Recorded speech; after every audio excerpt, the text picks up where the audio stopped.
of misfits and dope addicts are here. Thank you. Thank you. Because on this day. You know what's hilarious about this? What? We placated Bill by playing Wild Boys. That's my favorite Duran Duran song. And the reason we're playing a Duran Duran song is because on this day in 1961, Andy Taylor was born, who's the guitarist for Duran Duran, and there's barely any guitar in that song at all. Almost none. But for Bill... So, he was a contributor. He was there. He was in the room. He was in the room. There are other songs that are more guitar Wild forward. Boys was the only studio track on that album. It was a live album called Arena. All the other songs were live.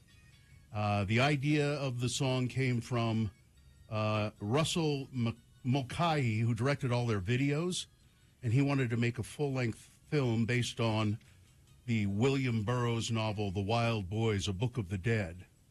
And the video that they did for this was meant to be a precursor to that movie, but it never got made. And Wild Boys was one of the band's highest charting singles ever. Really? Yep. Ugh. Number 2 on the Billboard charts. It just doesn't feel like Simon's hitting that note, you know? It's supposed to be ragged. Is it? I like it. It's not Seven and the Ragged Tiger ragged. No. Yeah, I don't know. I just always liked, never been particularly a Duran Duran fan, but I like that song. And poor Andy Taylor, he's got the bad cancer. Not the good one? What's the bad cancer? Is it the ass cancer? Well, it's the stage 4 cancer. Well, okay. So he won't be coming to town? I don't think he will be part of. Well, I think that's why they have Nile Rodgers touring with them, because I think he will be their guitarist. Because Andy didn't even go to their Rock and Roll Hall of Fame induction. Oh, really? Interestingly enough, Wild Boys was produced by Nile Rodgers. Yes. Mm-hmm. Actually, for this concert coming up, that may be the thing I'm most excited about, is to see him perform. To see Nile Rodgers? Yeah. Oh, yeah. Like I said, the 1619 Project, you need to watch it. It's on Hulu. And there's an episode, I think it was episode 3, called Music. Yeah. And, I mean, I always knew he was important to music, Nile Rodgers. But, boy, I didn't realize. He's done and worked with. His fingerprints are everywhere. Everybody. You know? He was the co-founder of Chic. Yep. He's in the Songwriter Hall of Fame, Sugar Hill Gang, Rapper's Delight. He inspired Queen's Another One Bites the Dust. He anchored the Daft Punk Around the World. Mm-hmm. It's Rolling Stone magazine says the full scope of Nile Rodgers' career is hard to fathom. Yeah. Because it's so broad. It's not one genre. It's not one decade. He wrote and produced music for other artists, including He's the Greatest Dancer, We Are Family, He's the greatest dancer. For Sister Sledge, I'm Coming Out and Upside Down for Diana Ross. Mm-hmm. And then Chic, David Bowie's Let's Dance. Practically the whole album, really. In Excess. Yep. Oh, my God. The B-52. Whoa. B-52s. The B-52s. Cosmic Thing. Their biggest B-52's biggest album. Yeah. Cosmic Thing. Mick Jagger, Grace Jones, Brian Ferry, Christina Aguilera, Lady Gaga. Diana Ross, I'm Coming Out. Yep. You know that's him. your favorite Diana Ross song? That's him. I just said that. I just read it. I mean, I love that song. he is everywhere. Yeah. I mean, from the beginning, he is. He's 70 years old, born on the Lower East Side of New York City. His mother was 14 when he was born. Jeez. And his biological father, Nile Rodgers Sr., a traveling percussionist, was rarely present as Rodgers grew up, although influential in his life. Madonna, Like a Virgin. I read that one too. Everywhere. Yeah. Nile Rodgers. He's 70 years old and still going strong. Mm-hmm. That's just amazing. I had no idea. I'm glad I opened up this Wikipedia page. Yeah. Jeez. Well, like I said, watch that episode of 1619. I need to watch the whole thing. Oh, it's so good. I've read it, but I haven't. It's so good. I'm learning so much. All the things that Ron DeSantis doesn't want me to know. You know, He did video game and film soundtracks. He did Halo 2. He did the movie Rush Hour 2, Snow Dogs, Semi-Pro with Will Ferrell. It's amazing. It's amazing. He's done Disney, Nickelodeon, PBS. But it's not his birthday. no. It's Andy Taylor's birthday. But yeah, now Rogers will be playing with Duran Duran and also Bastille. That's their opening. He's going to play with Bastille, too? Well, maybe. I don't know. Probably. That's June 3rd at the Vivint Arena. We'll have tickets to give away to that coming up a little later. And is this Chic? morning. Is Chic on that bill? It said Nile Rodgers and Chic. didn't Yeah, it? I think so. And yeah. Chic? Yeah. Well, we have a commercial for it Or coming from up. Chic? Of Chic? No, I think it says Chic. Well, there's a commercial coming up for it. Okay, we'll listen We'll carefully. listen to it. It's the first commercial after the promo, talking about how wonderful we are. Yeah, we've had almost as much influence on things as Nile Rodgers. You know, our imprint on morning radio is minimal. It is. Just absolutely nobody has ever paid really much attention to us, except a few fans here in Salt Lake. You know, no, that's not true. We have had some national recognition, but not nearly as much as we deserve. Well, we could have more if we put in the effort. That's true. If anybody had ever released, Oh, I don't want to. No, because press releases and- there are constantly, these awards Yeah. that are nominate your show for, People aren't just listening to radio going, I heard this great show, I'm going to nominate. You have to do No, it yourself. you have to do it yourself, Yeah. and we don't do that. So. Yeah, and it's really not our job to do it. It's our publicist, which we don't have. Yeah. But that's another story. Yeah. It's a sad story, and it's a long story. Nobody wants to hear about your personal lives, okay? I want to hear what you had for dinner, what car you drive. It's been a hard road to hoe, hasn't it? Oh, yeah. It's been, and I think we don't. And everybody knows how to do this show better than we do. Yeah, that's right. Everybody. And we don't need to we don't really need to play Wild Boys again. I'm satisfied. Carrie, Satisfied? do you have I'm that on? satisfied. I won't ask for it again. Okay. All right. Because I've asked for it several times and been turned down. But this time, thank you for playing it, and I won't really. I promise you, I won't ask for it again. Now we should play it a lot. Why? I don't want to hear it. It's my least favorite Duran Yeah, Duran song. There are things I would rather hear from them, and I will hear them when they come to town at Well, the that's Vivint Arena. all on right. June That's a 3rd. professional radio person. Let's right do there. the commercial for it. Okay. Should we take a break? Yes. We need to do that, and then we'll take your check-ins. How do you want to weigh in on Duran Duran? You can. 877-602-9696 is the number to check in. And just say howdy, what you're going to do today, how's your life. Any question for us, let us know how you are, what you are, and where you're going. 877-602-9696. Or you can text us, if you like, 33986. Salt Lake Film Society, go to slfs.org, and you got your show times there. You got what movies are playing. Get caught up on your Oscar films. Yes. They have a couple of them there right now. I think they have Living, which is the one that Bill Nye is nominated for Best Actor for. Marcel the Shell with Shoes On. You can see that there. The Broadway Center Cinemas, run by the Salt Lake Film Society, home of independent film. 80%, as a matter of fact, 80% of the Oscar nominees will be playing at the Broadway cinemas. Support nonprofit, locally owned and operated Salt Lake Film Society. It is a donor-supported art house. Become a Red Carpet Club subscriber, and your donation will support great programs, and you get special perks as well. Special events, concessions, perks, and they have really wonderful concessions at the Broadway. Yeah, they've got The Whale, Banshees of Inisherin is there. You can see Everything Everywhere All at Once is still there. So for ticket times and shows, visit slfs.org. Utah.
Yeah, I enjoyed that class yesterday. You did you? Yeah.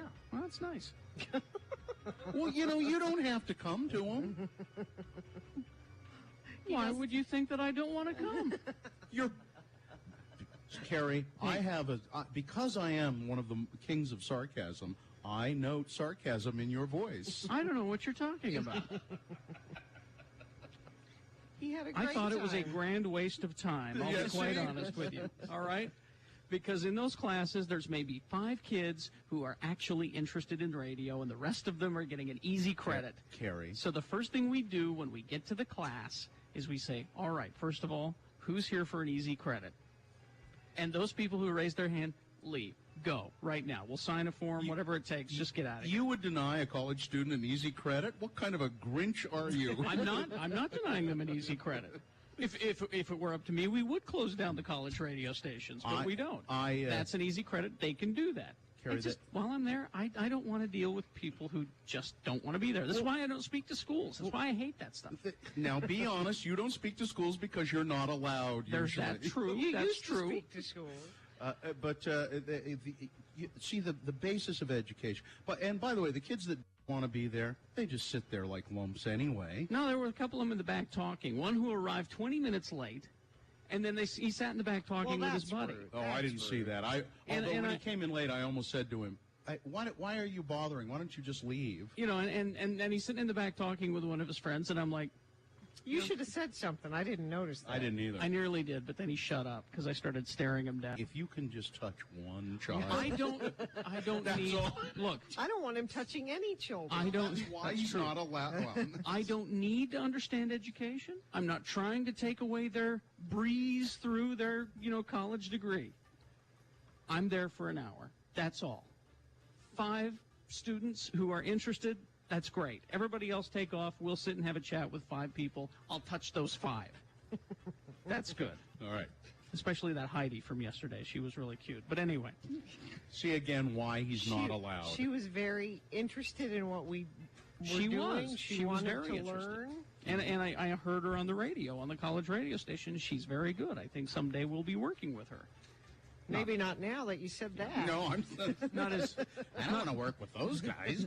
not her partner Pickle, of course, but It was Pickle and the Turd Bag. What was the other guy? Pickle, Turd, and Carl. Heidi, I think is what it was. Oh yeah, Carl. His name's Carl. Apparently we made Carl cry. Really? Is what Yeah, I I was heard told. he was laying on the floor of the break room. So and again, Crying. if we can discourage someone from getting into radio, that's also Your we- job is done. Particularly you, Carl. Already, we started with Carl. He's done. He will not be in radio anymore. So, mission So accomplished some at good Cedar has City. happened. Some good has happened. And think of it this way too. Carl will go on to better things. He will be a professional clown that entertains at kids' parties. That's what he'll be good the at. creepy clown with the Cro-Magnon brow is what he will be.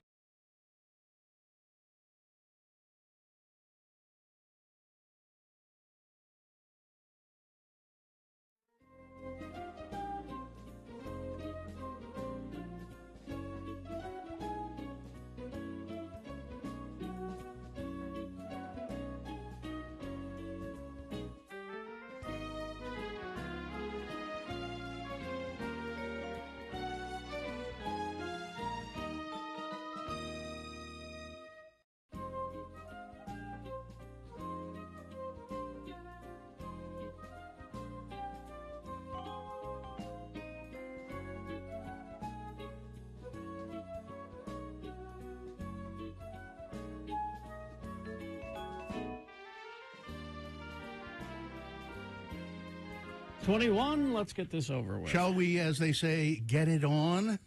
We'll take your check-ins in just a second. The phone, there's one line busy, but we have about 400 lines coming into this studio in our big complex here. Wow. So you can get through 877-602-9696, text number 33986. And we'll start now. Gina. Join Gina Barberi, it says here, broadcasting live at Tim Daly Mazda, 4595 South State Street in Murray, this Friday from 5 p.m. to 7 p.m. Stop by for your chance to win tickets from Duran Duran. I'm told I am not allowed to keep them for myself. You are not? Here we go. The sun will rise at 7:20 this morning. The sun will set at 6:03 p.m. Our good friend, the moon, is a waning crescent moon, 19.8% of full. The moon will set today at 1:35 p.m., today being Thursday. It's the 16th day of February in the year of our Lord Jesus Christ, 2023. Gina, there are 5 days left until President's Day. And this is the, hey, maybe an airborne toxic event will come to our town sometime edition of the Radio from Hell show. The show for people who feel like hell in the morning, starring the simpletons of communication, the lords of morning radio, Kerry Jackson, Bill Allred, Gina Barberi, simpletons all. Katie, for short, is our fine, well-organized producer, and we have Dawson and Cameron Diaz helping out. It's Black History Month. Gina has requested a spotlight on somebody every day. I like learning about people. All right, today, this one's a little long, but here it is. Phyllis Wheatley Peters, born in 1753, died in 1784. That's a long time ago. Considered the first African-American author of a published book of poetry. Born in West Africa, she was kidnapped and sold into slavery at the age of 7 or 8, brought to North America, where she was bought by the Wheatley family of Boston. After she learned to read and write, they encouraged her poetry when they saw her talent. On a trip to London with her enslaver's son, seeking publication of her work, Wheatley met prominent people who became her patrons. The publication in London of her poems on various subjects, religious and moral, on September 1st, 1773, brought her fame in both England and the American colonies. George Washington praised her work. Ms. Wheatley was emancipated by her enslavers shortly after the publication of the book. She died, though, in poverty and obscurity at the age of 31. Phyllis Wheatley Peters. I'm going to look up some of her poetry. Yeah, I am too. So there you go. Now it's time for check-ins. All right. 877-602-9696. Nicole has been very patient. I'll begin with Nicole. Hi, Nicole. Hello. What's going? How are you? Good. And you? I'm fine, just fine. That's good. That's good. So I'm kind of surprised that Wild Boars is your favorite Duran Duran song. It's Bill's Why? favorite. It's Why? not my favorite. I don't know. I just like it. It's not my favorite. What's your I mean, favorite? It's okay. You know, it got me thinking, what's my favorite? I don't know. I've been listening to a lot of Ordinary World lately because I've been going through some grief. Oh, and it's yeah. all about grief. That's a nice, I like that song. That song is so good, right? Mm-hmm. But that's not my favorite song, but there's Rio. Have you heard of Rio? Yes, I have. Rio. I've heard Rio way too many times. And Rio is definitely my favorite album because it has Hungry Like the Wolf. That's true. That's not. I like that song. Okay. Yeah, I don't know. I don't know what my favorite song is. I'm probably going to think about it all day. Just but listen we're to going. Just listen to Wild Boars a little more. You'll like it. You're That's the thing about it. Wild Boars, It's so repetitive. You You're- can't listen to it over and over again. You're going That's all where? I hear now. You're going where, Nicole? So we're going to Duran Duran, but we're making a family home evening out of it. Oh, how are you going to do that? Are you going to have a felt board? Go ahead, Gina. Come on. We could do Your that. Mormon lore. You're full of it. Come on. Come on. We could Come on. do that before a felt board of Duran Duran. Yes. And then a snack. Yes. And then go to the concert, and have a cheap beer. Well, not a cheap, an expensive cheap beer. But yeah, we're making a family home evening Okay, out of it good. because our kids don't want to go. That sounds great. Brother Laban. Brother Laban. Maybe they'll do a hymn. And Elder Taylor. yeah. Maybe Duran Duran will do a Elder version Taylor. of "Put Your Shoulder to the Wheel." That's my dad's favorite hymn. Why? Why is that his I favorite want you hymn? to work. I just found out on Monday. I've known him all my life, but I just found that out on Wait Monday. a minute. You've known your dad all your life? That's amazing. I have. Yeah. All right, Nicole. But my husband wanted to say something to Gina really Oh, fast. okay. All right.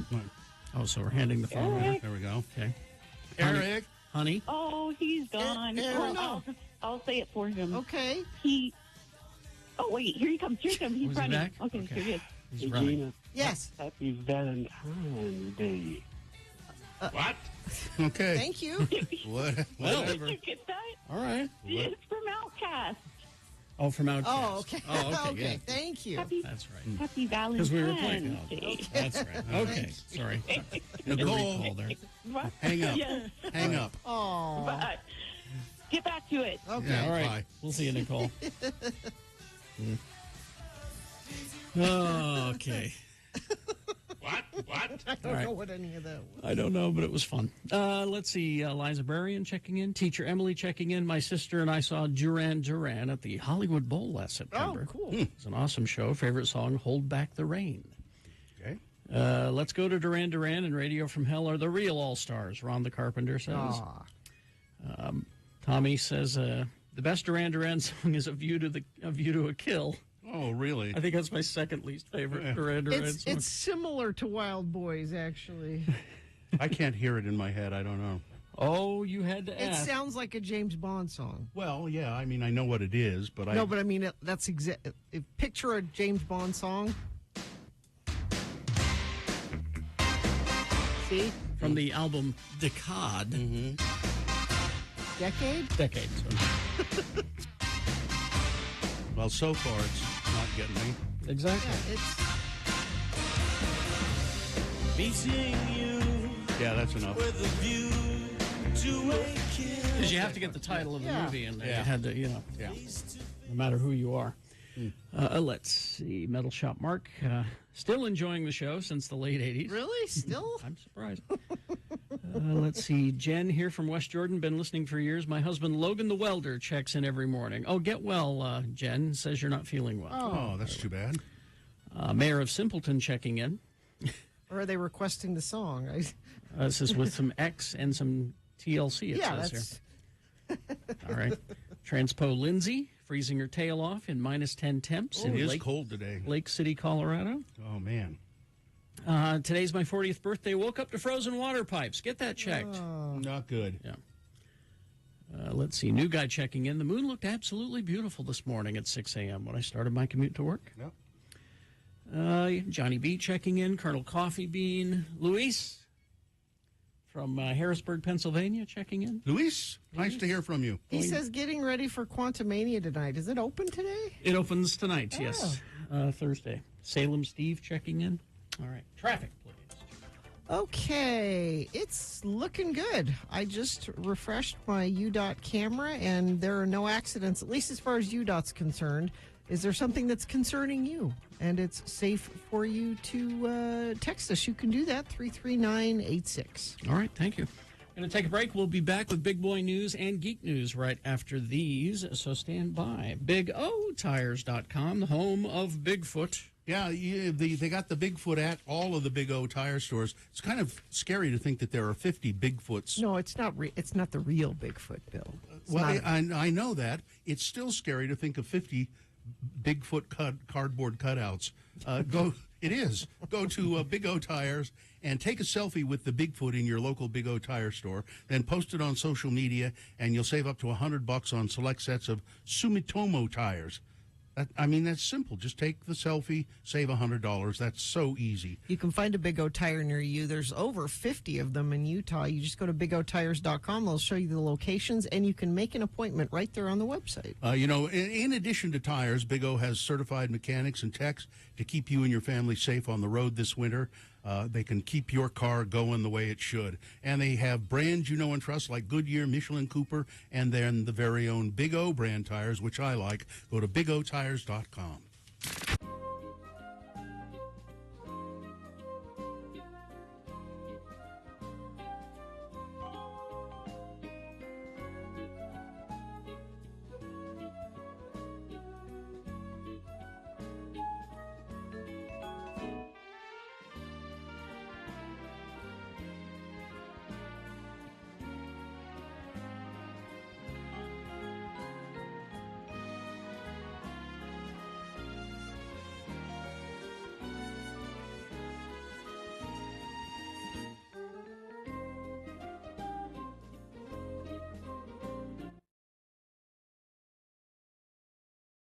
The good news is that I've learned that if you combine the mangosteen fruit with certain alcohols, it will cure cancer. And I've got the margarita recipe here, the cancer-curing margarita recipe right here.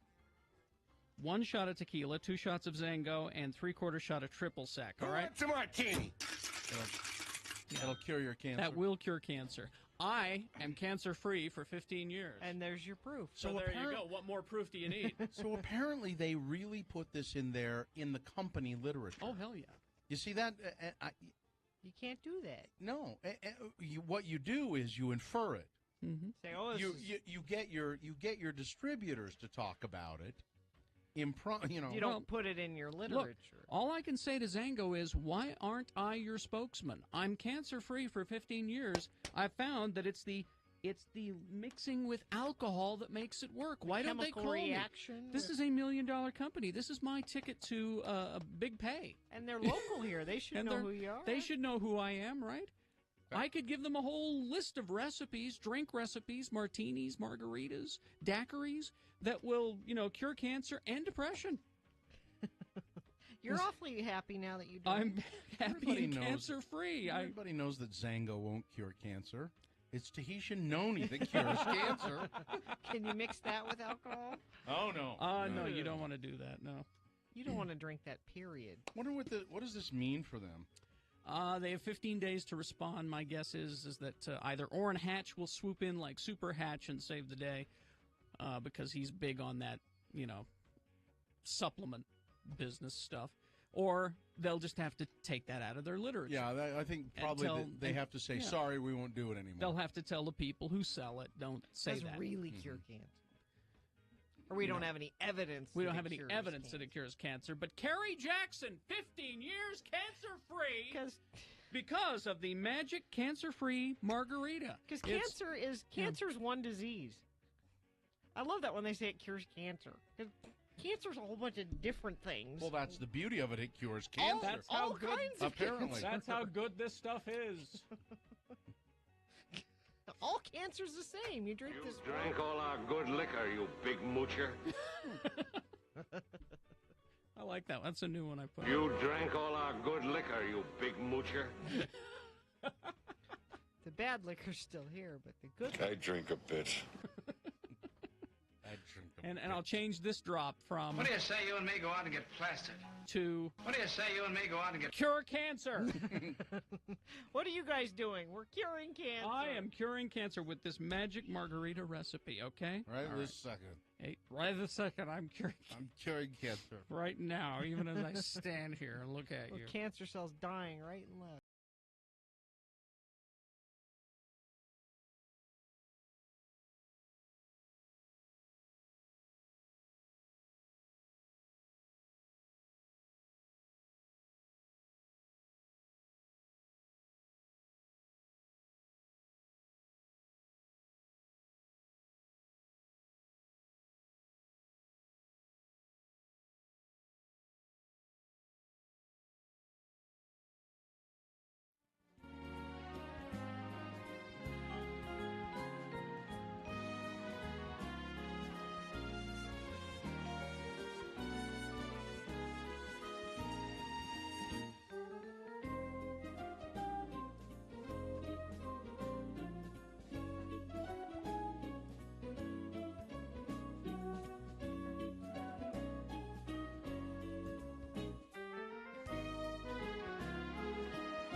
It's often said that people of Utah speak a language all their own. It's a language that's often confusing and even incomprehensible to newcomers here in the Beehive State. So, Radio from Hell presents a handy guide to help everyone understand how the natives speak. It's the Utah word of the day, and today's word is... Druthernuther. D-R-U-T-H-E-R-N-U-T-H-E-R. Druthernuther. And now, to use this fine compound word in a sentence, we call upon LeVar and LeGrand to work their magic and show you how this very complex Utah word works in conversation. Here the boys are debating the virtues of various Halloween treats and which treats it was the best to get when they were young trick-or-treaters. The word is druthernuther. Heck fire, LeGrand. It sure is a sad one this year. Halloween's coming, and it looks like the government ain't going to allow trick-or-treating, and the kids is going to be so sad when we have to tell them. Well, it sure is. Dang old government anyway. I mean, can they legally do that? Just cancel Halloween without a second thought? LeGrand, if the feds can make you cover up your smile with a COVID mask, they sure as heck can cancel Halloween. I suppose. But you know, the kids would be wearing masks just like the government wants them to, so why not let them go house to house begging for candy? I'll tell you why, my friend. Socialism, that's why. Huh? Halloween reeks of socialism, and the government wants to stamp that stuff out. You see, if they allow Halloween, all the kids will be sharing treats equally from the Halloween Candy Collective. Not acceptable. Children need to learn the value of work whereby they earn the candy. Well, looks like no Halloween goodies for me this year. I always like raiding the kids' candy haul when they went to bed. You too? Oh, me too. I'm going to miss my yearly popcorn ball. What? Some cheapo jerk in your neighborhood tries to save money by making popcorn balls and then give them an outset of candy? That cheapo jerk is me, LeGrand. But we don't do it to save money. My wife, Carol, makes great popcorn balls once a year for Halloween. They're great. It's the only time I get one. And everyone in the neighborhood is crazy for them. No one is crazy for popcorn balls, LeVar. But that's not as bad as the guy in my neighborhood who gives out bouillon cubes. Can you believe it? Them individual foil-wrapped bouillon cubes. Ain't that awful? I don't know. Depends. Chicken or beef bouillon cubes. And the dentist down the street who gives out toothbrushes. I mean, geez, I don't want cubes or balls or brushes. I want Halloween candy, except for Smarties.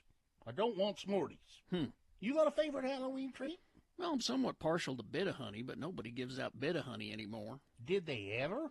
Bit-O-Honey? Yeah. Jeez. No, what you want for Halloween is candy bars. Full-size candy bars if possible, but any kind of candy bar is better than... Jeez, you kidding me with Bit-O-Honey? I swear I got Bit-O-Honey a long time ago. One time in another city that I was at. Right, yeah. How about Almond Joy, though? Now, some people don't like them, but I do. I love Almond Joy. I'd rather have Almond Joy than a Mounds, though. I think it's because the dark chocolate turns me away from the Mounds. I'm a milk chocolate guy. Okay, well then here's a choice for you. Twixt or Butterfinger? No, I don't eat anything that has the word finger in it. Oh. Well, how about this? Which would you druther? Milky Way, Snickers, or Mooresboro? I'd rather not have any of them. Well, what do you mean, not any of them? You should pick one. I don't have to. When it comes back to those particular Halloween candy choices, I'd druther another. Join us again some other time as we examine how the Utah natives speak with the Utah Word of the Day. Perfect.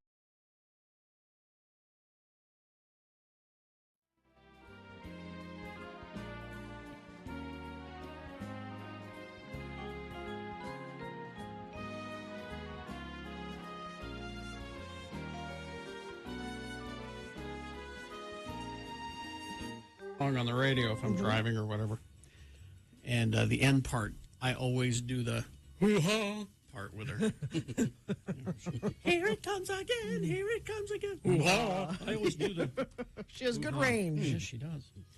Big Boy News and Opinioendo now brought to you by The Stateroom Presents, bringing you live music memories. Experience the Gilmore Project as they explore Pink Floyd's Dark Side of the Moon, February 22nd at Live at the Eccles. Get tickets and the full lineup at thestateroompresents.com. Tragedy, one of a kind, an original.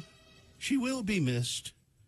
Raquel Welch, the voluptuous movie actress who became the 1960s first major American sex symbol and maintained that image for half a century, has died. She was 82 years old. Frank. You're early, Frank. Our celebrity reaper, Frank Christus here. He's usually not here till 9 o'clock for our game we play with them. You took Raquel Welch? I didn't want to. I know. She was, of all the precious celebrities, one of the top 30 35 At least.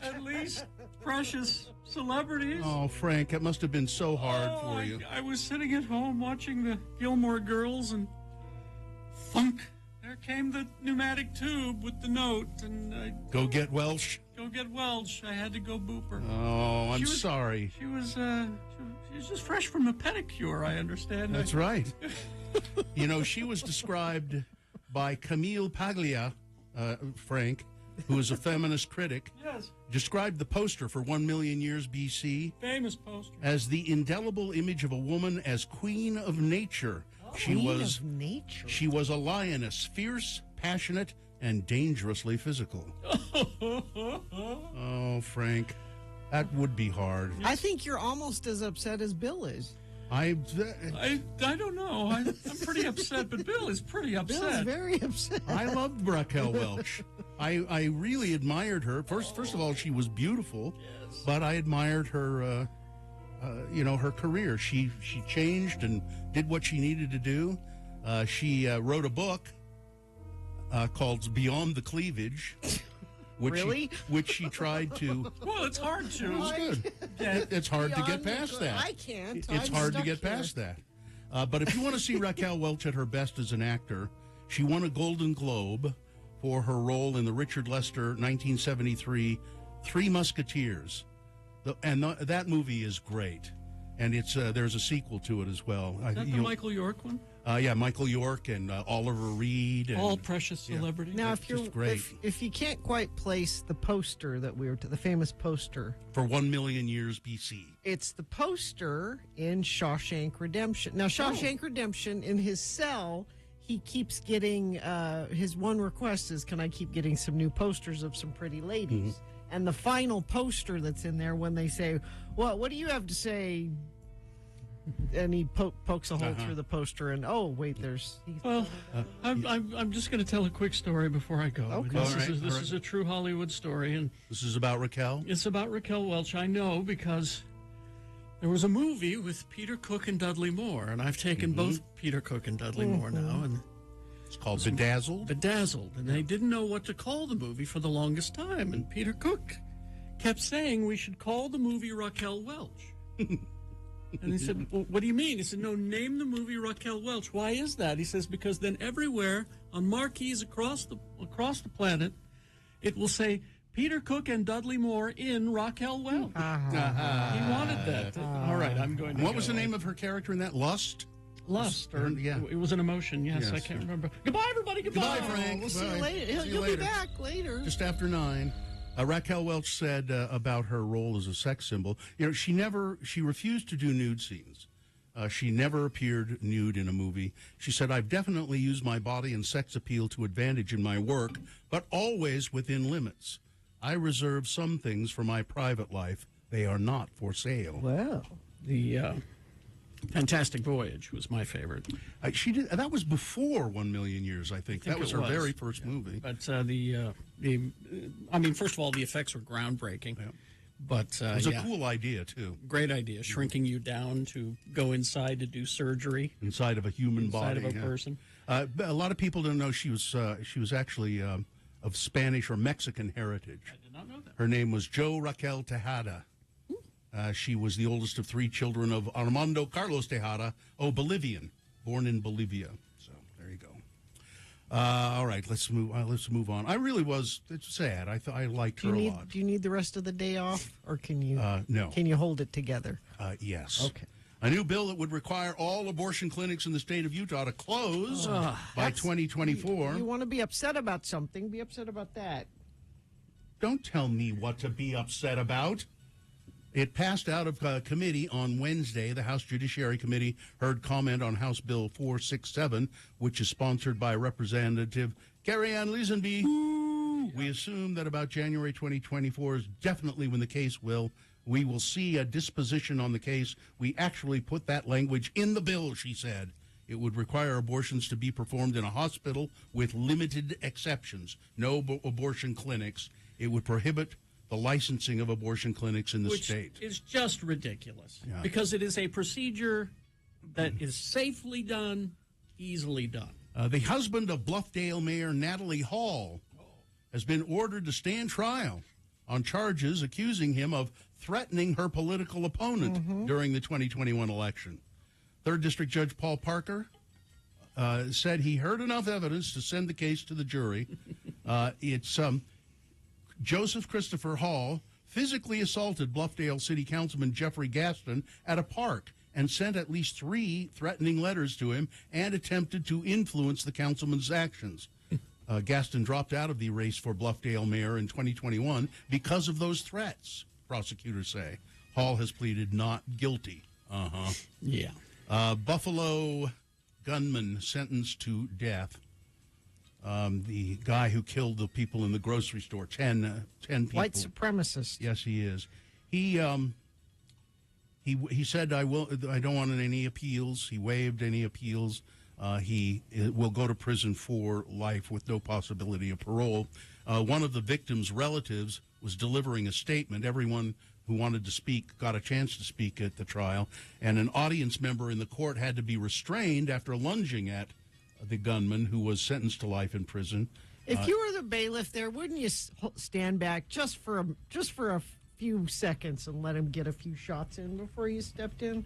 They did say that the prosecutor in that city said, we won't bring charges against the person who lunged at him. We're not going to bring charges.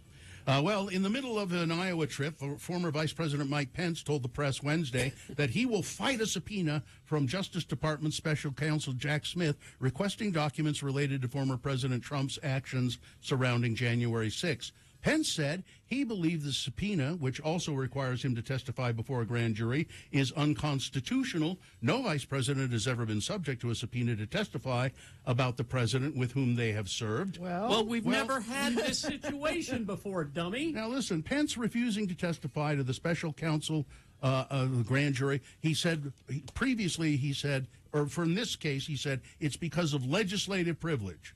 Something called legislative privilege. I don't know what that is. And then he refused to testify to the January 6th committee because of executive privilege. Well, which is it? Which one? And did a reporter ever ask him about that? No. No, because they don't have reporters anymore. So he's claiming legislative privilege because, well, as vice president, I'm the head of the House, the Congress, and so I was part of the legislature. Seems like a stretch. Yeah. Residents of East Palestine, Ohio, held a town hall to seek answers about the ongoing fallout from the derailed freight train that is carrying hazardous chemicals. Hundreds of residents gathered in the school gym to demand answers about the fallout from the train carrying hazardous chemicals, transforming what was billed as an informational meeting into a heated town hall where officials with the railroad company didn't show up because, they said, we are afraid that our employees will be injured. That's how heated and upset the people are. The mayor pleaded with the crowd of East Palestine High School, at East Palestine High School, to remain civil as they called out questions and occasionally booed after answers. This is a horrible situation. Now, they're saying, oh, the water's okay, it's safe to drink. No, there are dead fish still turning up in a creek. Yeah. The smell of chemicals is still hanging in the air, said one resident. I don't understand how we can have this issue and you tell us everything is okay. The railroad should have to pay to relocate these people.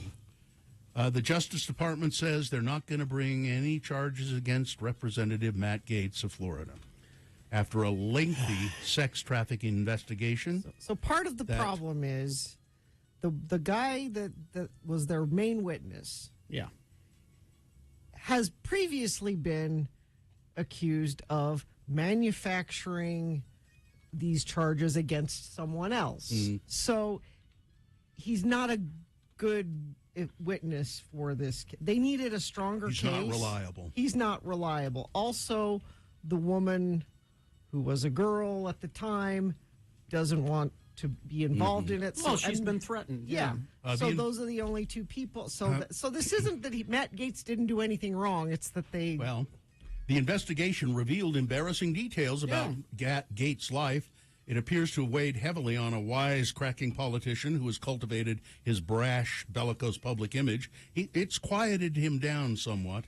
But there are things in his life that are true that came out, and they're pretty sick. There are and pretty receipts. ugly. Yeah. So- I mean, literal receipts. Venmo receipts. Venmo receipts. Gates has maintained he did nothing wrong, claiming that the women involved were girlfriends. Several women he paid. He denied that any of those payments were in exchange for sex. It says that in the notes in the Venmo. Yes. Yeah. It's there. In several instances, Gates asked women to help him find other women who might want to have sex with him and his friends, according to people familiar with the conversations. Should anyone inquire about their relationships, one person said, Matt Gates said to the women to indicate that he had paid for hotel rooms and dinners as part of their dates. Mr. Gates also took ecstasy, an illegal drug, before having sex, people familiar with the encounter said. Yeah, he's your guy. He's your guy. As finest your Republican Party has. And then finally this story. A man has been left baffled after uncovering 150 corn on the cobs under his floorboards. What?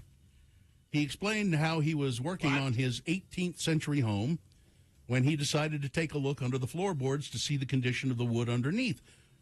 While he was expecting to see a few problem areas, considering his house is more than 300 years old, he didn't think he'd be faced with a stash of corn. I found about 150 pieces of corn under my floor. What should I do with this corn, he says. He believes the previous homeowner must have put the corn there as a form of insulation. That's what I was going to say. But questions why anybody would choose corn as their go-to option. Well, It's what they had. They had plenty of it, probably. But there's pictures of it. If it's just 300 years old, they didn't have, rolled out pink insulation. It's just old corn cobs. It's kind of a weird picture to see. Your house is built on an ancient corn burial ground, said one person. That's why it's there. All right, that's it. Sports, weather, traffic. The NBA likes to find ways for people outside the world of basketball to get involved in the All-Star festivities. They've announced more celebrities that are going to be in town and what their roles are going to be for the NBA All-Star Weekend. Hey, that's here in Salt Lake City. Who are some of them? Ben Affleck is going to introduce this year's participants. Vin Diesel will be here. Oh, yeah, he's Katie's excited. Announcing something. National Anthem, Utah's own Joel. Carl Yeah. Carl Malone will be here. Mm-hmm. Oh, it'll be great to see Carl again, won't it? Post Malone, Utah's own Post Malone, is going to perform. I'm betting this is one of the shows that our friend Trent Falcone couldn't talk to us about necessarily. Yeah, the secret shows. He'll be performing before the game. And let's see. Yeah, that's all the celebrities you need to know about there. Jazz lost last night to the Memphis Grizzlies, 117-111. That's your sports. Weather, sheesh, it's cold. Yeah. So the thermometer says 19, but it's a little breezy, so it feels like 10 right now. I don't very often wear those big heavy coats that we were given. I don't wear that very often, but I sure put it on today. Yeah, not getting a whole lot warmer today. High right around freezing. Sunny, though. And we gradually warm up. It looks like Monday will be the next chance of snow, and we'll be high of 45 on Monday, but we stay in the upper 30s to low 40s, it looks like, for the weekend. Traffic's been great. The last couple of days, we haven't had a whole lot to tell you about, and that remains true. I have no accidents being reported by UDOT. Let me check our message stream. That's where you send us stuff like Motorcycle Mike complaining that it's not warm enough to drive his motorcycle. Other than that, why don't you become Automobile Mike or something? Half the year. Yeah. If you want to complain about how cold it is, or if you see anything out on the roads you think friends of the program need to know about, you can text us at 33986. Do you owe $10,000 or more in back taxes, multiple unfiled years? Contact McClure and Stewart for a free consultation. Go to McClureandStewart.com today. All right. We have 1 minute left for Geek News. So who's it brought to us by? Oh, geez. I'm sorry. Just go. No, we have a sponsor. Oh, okay. Astra Games. It's my fault for not keeping an eye on it. That's okay. Board games are 10% off. All Star Wars, X-Wing, Armada, Legion, 25% off. All two-player, 20% off. Perfect time to get a game and save at Hastra Games in Midvale and HastraGames.com. All right, thank you. Okay, just real quick, I'll run through these. There is a sequel to I Am Legend, the Will Smith movie. But you're saying, wait, he died at the end. Yeah, so who... Oh, well, they're basing it on the alternate ending that was on the DVD. Oh. That's a stretch. That's a stretch. It's a pretty good movie. Yeah, it wasn't bad. You got Michael B. Jordan joining him, so that makes it worth it right there, I suppose. So there's that. There is, let's see. Oh, okay. Here's something. Moon Girl and Devil Dinosaur. I was telling you about it. It dropped on Disney Plus. Okay. But if you don't have Disney Plus or the Disney Channel, you can watch it on YouTube. The first episode is there for free. So enjoy that. And finally, this, probably the best news, and you'll be using this today. The greatest game ever. Okay. I want you to go to this website, Cocaine Bear. Oh, yeah. CocaineBear.movie/game. Yeah. And you can play the Cocaine Bear game. And it's like Pac-Man, except you're the bear. Okay. And instead of dots that Pac-Man eats, there's piles of cocaine. And, so you just go around. See, there you go. And you can kill people. It's a known fact that bears love cocaine. They love cocaine. So, just go around. Yeah, see, you kill people and you... Yeah, see, it's the greatest game ever. You'll be playing this all day today. So, CocaineBear.movie/game. It's all there just for you. All right, good enough. Thank you. We don't need to check traffic again, do we? All right, we will take a break. We will be back. We got Boner of the Day coming up, and we'll find out what's been going up on Utah's Capitol Hill coming up in just a moment. Angela Romero. Angela Romero is here, and she'll tell us about all of the bad things that are happening up there. Stand by for that. RenaissanceRanch.com. You might know somebody who is suffering from addiction to drugs or alcohol, and you might know somebody when you look in the mirror and it's you. It's a serious problem, and it's hard to get help. The hardest part of getting help is just asking for it, but the help is there with Renaissance Ranch Addiction Treatment Center. It's one of Utah's drug and alcohol treatment facilities with hundreds of five-star reviews. Now, I should point out the program is designed for men only.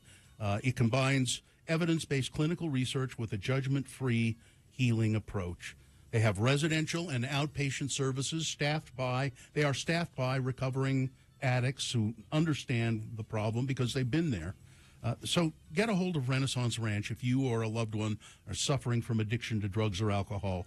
Schedule a free consultation online at RenaissanceRanch.com. That's RenaissanceRanch.com. They do accept most private insurance.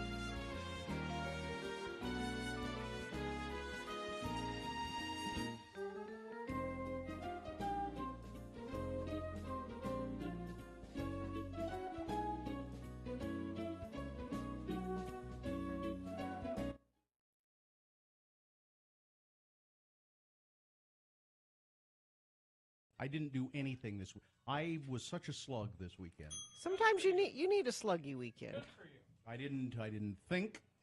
Good for you. How do you turn that off? Alcohol. Genius switch. How do you turn that off? Alcohol. What kind? What was your alcohol of choice this weekend? Anything I could get. Whatever was handed to me, whatever was handy. It didn't matter. It didn't matter? No, didn't matter. You weren't discriminating about? No. Why? I'll take some of that, sure. Is it good wine? It's good enough. Yeah. I'll have some of that. You bet. And you were just handed things? Went out to dinner. That's the way it should be. Went out to dinner on Valentine's Day. You did? You did that going out on Valentine's? Yeah. That's brave. Yep. Had a nice dinner at Copper Onion, and you know, pork belly should be one of the major food groups. I agree. It really should be. What was the pork belly on, or was it? No, just, it was just pork It was belly. just out there being pork belly. Pork belly with some cherries and some Brussels sprouts and turnips. Just kind of as a little side starter, dish, a little starter to the evening, and then nice. Man, did you take in your surroundings? Did you look at the other people that chose to go out on Valentine's Day? I See did. How in love they are. I or did. Not? There was. It was. Well, so it was. It was very busy. Copper Onion was very busy. I assume all the restaurants were very busy on Saturday. Did you go out on Saturday? No. No. So it was very busy. To the table to our left, two guys out on a Valentine's date. Guys? And then a table across from us, a guy and two girls. And they kept, they were quite annoying because the guy kept hanging a spoon on his nose. You know how you do? You take a spoon and little kid. Yeah, and you hang it off the edge of your nose, or he would put it across his nose, and then he would insist on one of the girls taking a picture of him. And this kept going on, and then the spoon would slip off, and then he would just laugh uproariously. Were these 12-year-olds? And they thought it was funny too. No one's ever done this before. And it kind of went on, seemed to go on and on and on and on. And then they had the waiter take a picture of the three of them together. Can you believe this? It was just. This has never happened. And I kept trying to think, now, what kind of a Valentine's date is this? Threesome date? I guess. He was, polygamy date? Maybe he was paying for them. That could be. Could have been that would explain why they were laughing at the spoon joke. The spoon were on paid. the nose. They were hilarious. paid. Hilarious. Spoon on the nose. Man, this is good. Good stuff. Good stuff. And those were the only... But mostly I was just fixated on my sweetheart sitting across the table from me as we enjoyed a delicious meal. I'm glad you did.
Get going here. We have Angela Romero on the phone. Angela Romero is the minority leader, Democrat, the House of Representatives in the Utah State Legislature. Good morning, Ms. Romero. How are you today? Exhausted. I'll bet. When is the session over? In about 2 more weeks, so we're on, I think, day 31. I lose track of time when I'm up there because time just stands still. Yeah. I was going to say that jokingly. Time goes backwards, I think, when you're up there. When I see some of the things that get passed out of there. You've been working on a lot of issues, I know. You've been working on a piece of legislation to make dating safer, right? That's correct. I work with Dr. Julie Valentine, who's a professor and a sexual assault SANE nurse for BYU. And so I worked with her and the Salt Lake County Attorney's Office and Utah Coalition Against Sexual Assault to just look at how to make dating apps safer. And this is just a first step in a variety of steps that we're going to take. But this bill passed. It passed both the House and the Senate. And so one of the main things there that doesn't get highlighted is if you can, if a dating app can identify someone maybe possibly a catfisher, they can now send out a notice to people who have been talking to this individual saying this person may not be who they say they are. Oh, good. And it's actually interesting when we had this conversation last year. One of my colleagues said somebody was impersonating him because he's a general, and he got a call from a woman asking him, questions, and he's like, "Oh, that's not me. Whoever you're talking to is not me." Wow. So again, this hit home with some of the people that I even serve with, and so that bill was able to pass. But one of the highlights of that bill, whenever someone opens a dating app, it'll just remind them that they don't do a background check, but also it will list like these safety precautions. And one of those is like, if you don't have consent, that is considered sexual assault and you will be criminally prosecuted. Because I think a lot of times we place that on the victims instead of the person who's committing.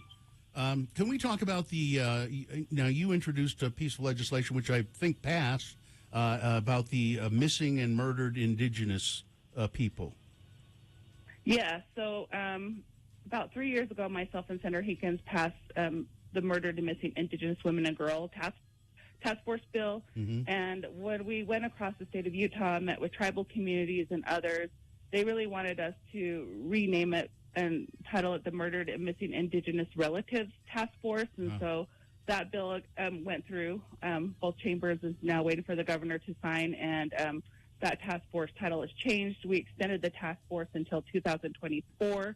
We were able to get funding last year to work with the Wilder Institute to research some of the issues before us here in Utah and across the country on how to address domestic violence and sexual assault and why people go missing and murdered, especially within our indigenous population. So that study will be done in 2023. And nobody looks into it because, well, they're just, people don't, the authorities very seldom look into these very much. They're just missing and, that's Utah. It says here, Utah has the 8th highest number of missing and murdered indigenous women and girls cases in the country. That's Salt Lake was listed 9th out of 71 cities of missing or murdered indigenous women or girls. And Salt Lake City Police Department disputes that finding. And so part of the reason we're doing the study is to look at that and look at other things. But the biggest issue we have is jurisdiction, especially when we're dealing with a sovereign nation. And but in many cases, people, when their family member went missing, they just weren't believed. And so that's why myself and Senator Hinkins and the other 7 members of the task force have been traveling across the state of Utah and just listening to people. We've been doing listening sessions, and very painful to hear. And so we just want people to know that we care. And as long as I'm elected, I'll continue to work on this particular issue because I'm also Indigenous. My dad's Assiniboine, which is part of the Sioux Nation, which he's from Montana. So this is very personal and close to home for me. I know you also wanted to talk about a couple of the other things before we let you go. There was lots of abortion-related talk on the Hill yesterday. Can you let us know what's going on there? Yeah, so HB 467, I think this is important for listeners to know and to contact their elected officials about how they feel. it's HB 467, abortion changes, and basically it will eliminate nearly all abortion in Utah, and in particular, it will, you won't be able to go to like a Planned Parenthood to receive abortion. It prohibits licensing abortion clinics starting May 2nd of 2023, and it'll prohibit abortion clinics from operating in Utah after May 2024. And so that's really concerning to me and many of the colleagues on my side of the aisle. I met with the Vice President of the United States, Kamala Harris, in April. I'm also the President-elect of the National Hispanic Caucus of State Legislators, and so a few of us met with her, and this is great concern not only here in Utah but at a national level, and it's also a concern for states that do allow abortion because people are traveling. They're leaving the state if they can, and so we're even seeing states that do offer abortion having a hard time being able to service the people in their states, and then people who are coming from out of state who are desperate because our state doesn't understand that this should be a decision between that individual, their doctor, not us, the state legislature. Yes. Yeah. Angela Romero, we're out of time, unfortunately. There's so many other things we could talk about, but thanks for taking a few moments with us, and I hope you'll be able to get some rest soon. I do too, but this bill I don't like this bill. It frightens me, and so I just really encourage your listeners to get out there and to contact their member in the House of Representatives, because it's in the House, not the Senate, but the House, and let them know how you feel. All right. Thank you. Thank you. Angela Romero, have a nice day. Minority Leader, Democrat in the Utah State Legislature. Thank you. Well, some crummy news there out of the legislature, but I have better news on the roads. There are no accidents to report, no slowdowns. Everything's moving very well. And you haven't sent in anything via text, but you certainly can if you see something out there other friends of the program need to know about, and I'll pass it along. 33986. Toyota has 20 vehicles with available all-wheel drive and four-wheel drive. Visit your Utah Toyota dealer today. Toyota, let's go places. Boner candidates coming up. These are the candidates you'll be voting for. Number 1, to protect and serve. Number 2, the best health care system in the world. And boner candidate number 3, here's what the Utah State Legislature thinks of you, the voting public. Oh. And it's not much. Yeah, I'm glad you found that one. All right, so we'll have Boner of the Day and Big Boy News coming up. Stand by. Utah Talk.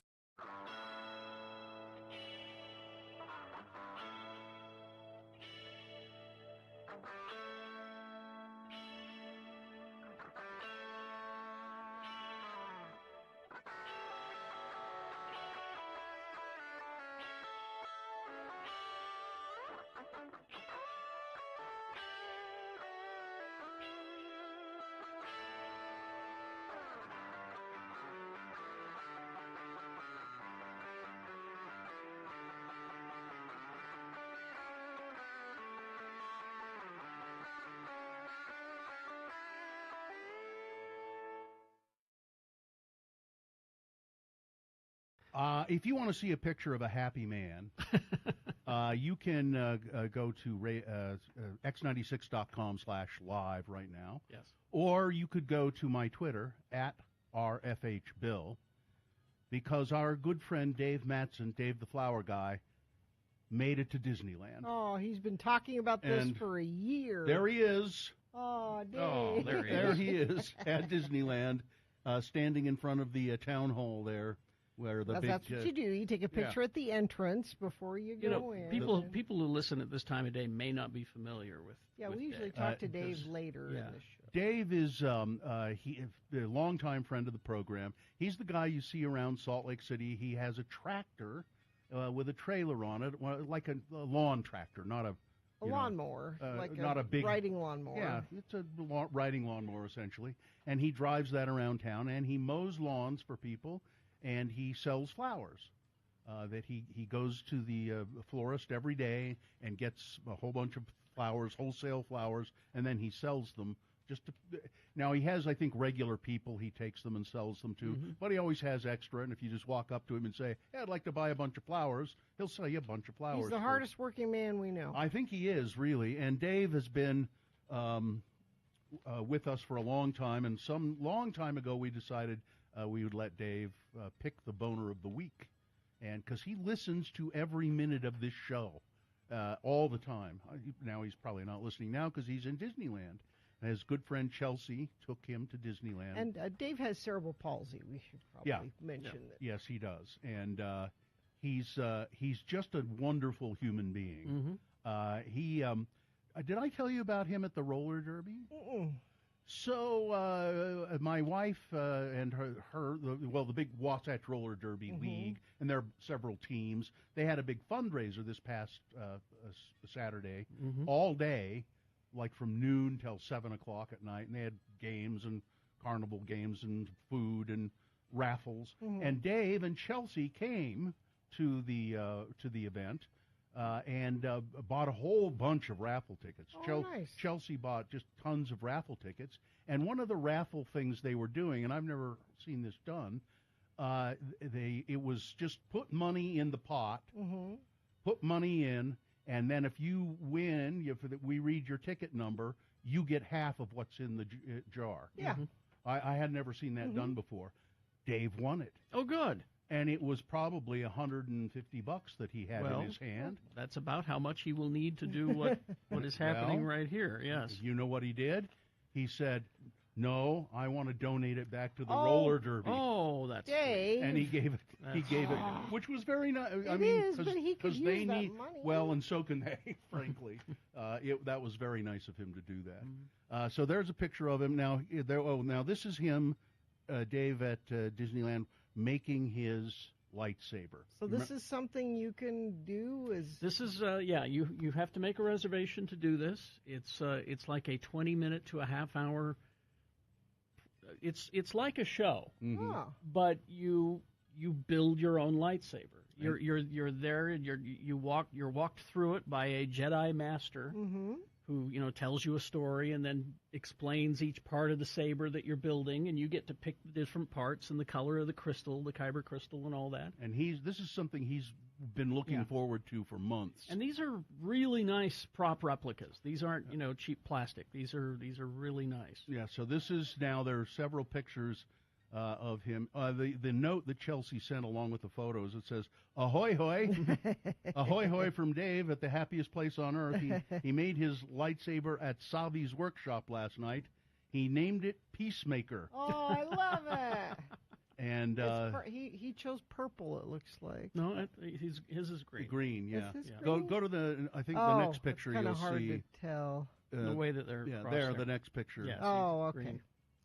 There he is with his lightsaber. I don't know who. Now Betty picked green because Yoda's is green. Oh, okay. And so you can tell he's just having the time of his life, and he's wearing his NASA jacket because in addition to being a lawn cutter and flower seller, he's an astronaut.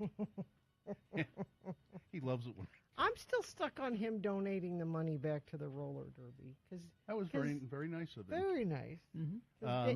Dave's a hustler. Dave's always trying to take care of himself and earn his own money.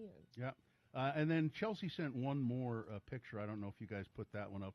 Really cool. It's the Halloween tree at Disneyland. No, I don't think they have that one. We don't have that one. Didn't do that one. Sorry.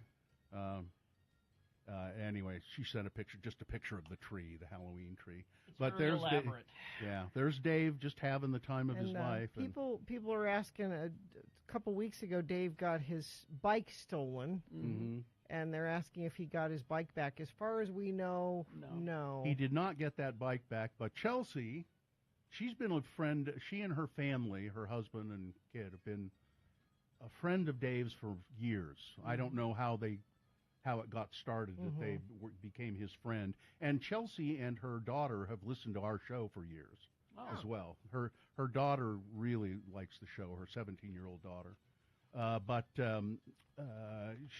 Chelsea arranged for Dave to get a new bike, and it's an electric one. Oh, really? Yeah, so he doesn't even have to pedal it. And it folds up. So he can take it into his apartment, because his other bike, he had it chained up outside his apartment. Someone, bolt cutter broke the chain and stole it. Katie, let's put these pictures on our Facebook page. because that way people who Sure, are yeah. just listening or not on YouTube can see them? I put 2 of them on my Twitter at RFHBill, and it's he's just having the time of his life now. He's promised he'll be back tomorrow because he's going to come in and do the boner of the week like he always does. Yep. And I'm sure he'll have some stories for us. And by the way, I would say that a long time ago, not a long time ago, what is it, 3 years ago, Dave's mother passed away. And He used to live with her. yeah, he lived with her. Katie and says 2 years. 2 years ago. And Dave was in kind of desperate straits at that time. And we set up a GoFundMe for Dave. And friends of the Radio from Hell show just came through. Like you always do. How much money was raised, Katie? 10,000? 5,000? 50,000. 50,000. Was it 50,000? 50,000. 50,000? Wow. Yeah. I mean, it was I knew it was a lot, but I didn't it was realize. such a chunk of money that we had to set it up in a trust. With another one of our lawyers. Yeah, Wade Taylor. It's 50,000, but that money's got to last him. Yeah. To help pay rent and stuff for the rest of his life. So Yeah. it sounds like a lot of money, but he'll need it. Yeah, I mean, Dave earns money as well as from mowing lawns and stuff. But that was really something he needed to just have a foundation. Now he can live because he depended on his mother's Social Security money, and that's gone away. So, all right. Well, look for those pictures on our Facebook page, and add a nice comment. Yeah. While you're there.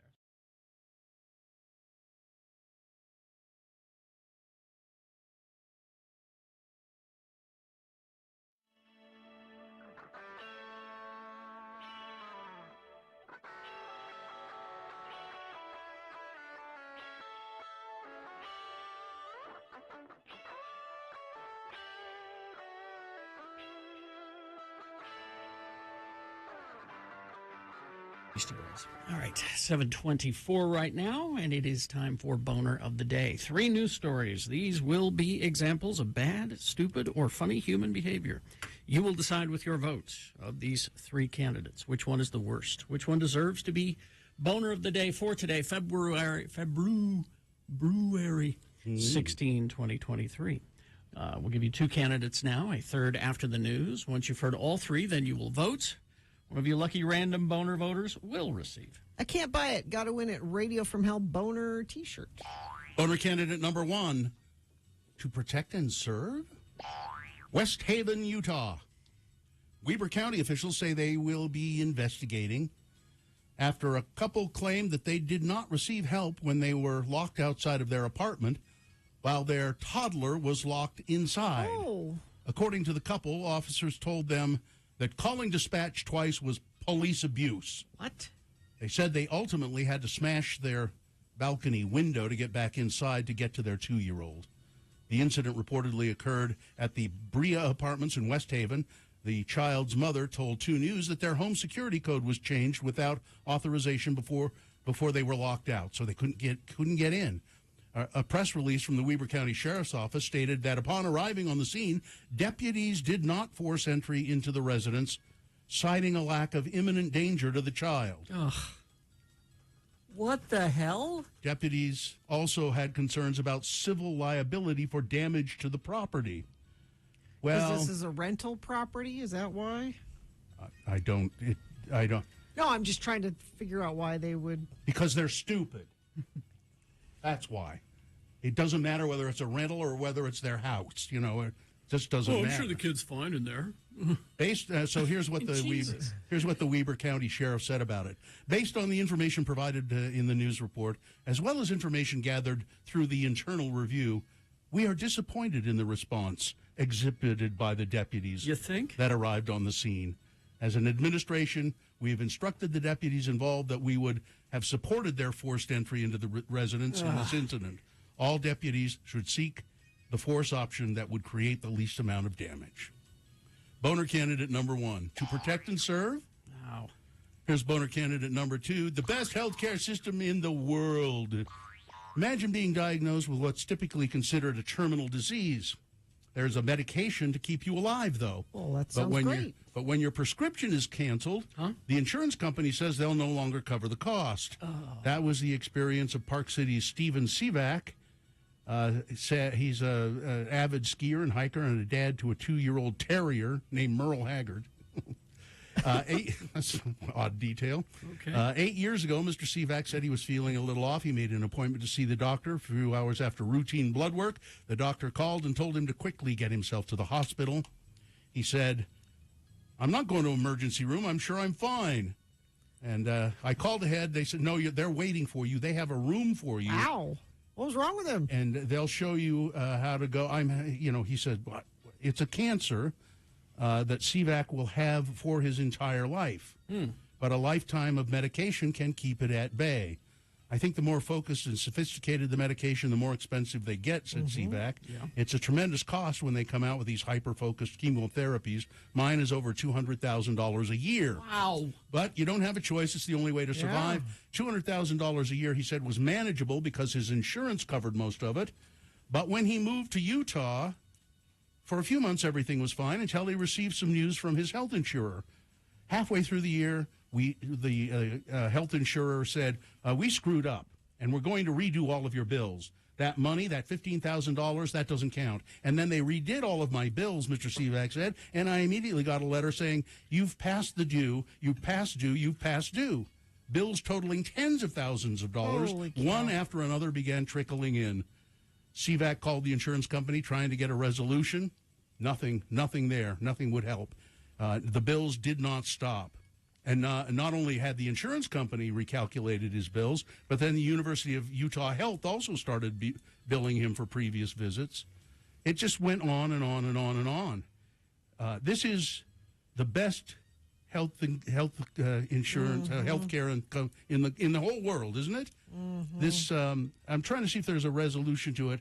I don't think he's even resolved it yet. The insurance company said, "Well, we'll go back and we'll cancel all of these old bills, but then we're going to have to redo them again." It's amazing because and then you won't owe us anything. So they were saying you owe us everything, but they can. And I've been through this myself, fighting with an insurance company over charges that were ridiculous, but not on this scale. Boner candidate number 2, the best health care system in the world? Don't think so. Coming up in a moment, boner candidate number 3. Here's what the Utah State Legislature thinks of you voting public. All right. And it's not much. Nope.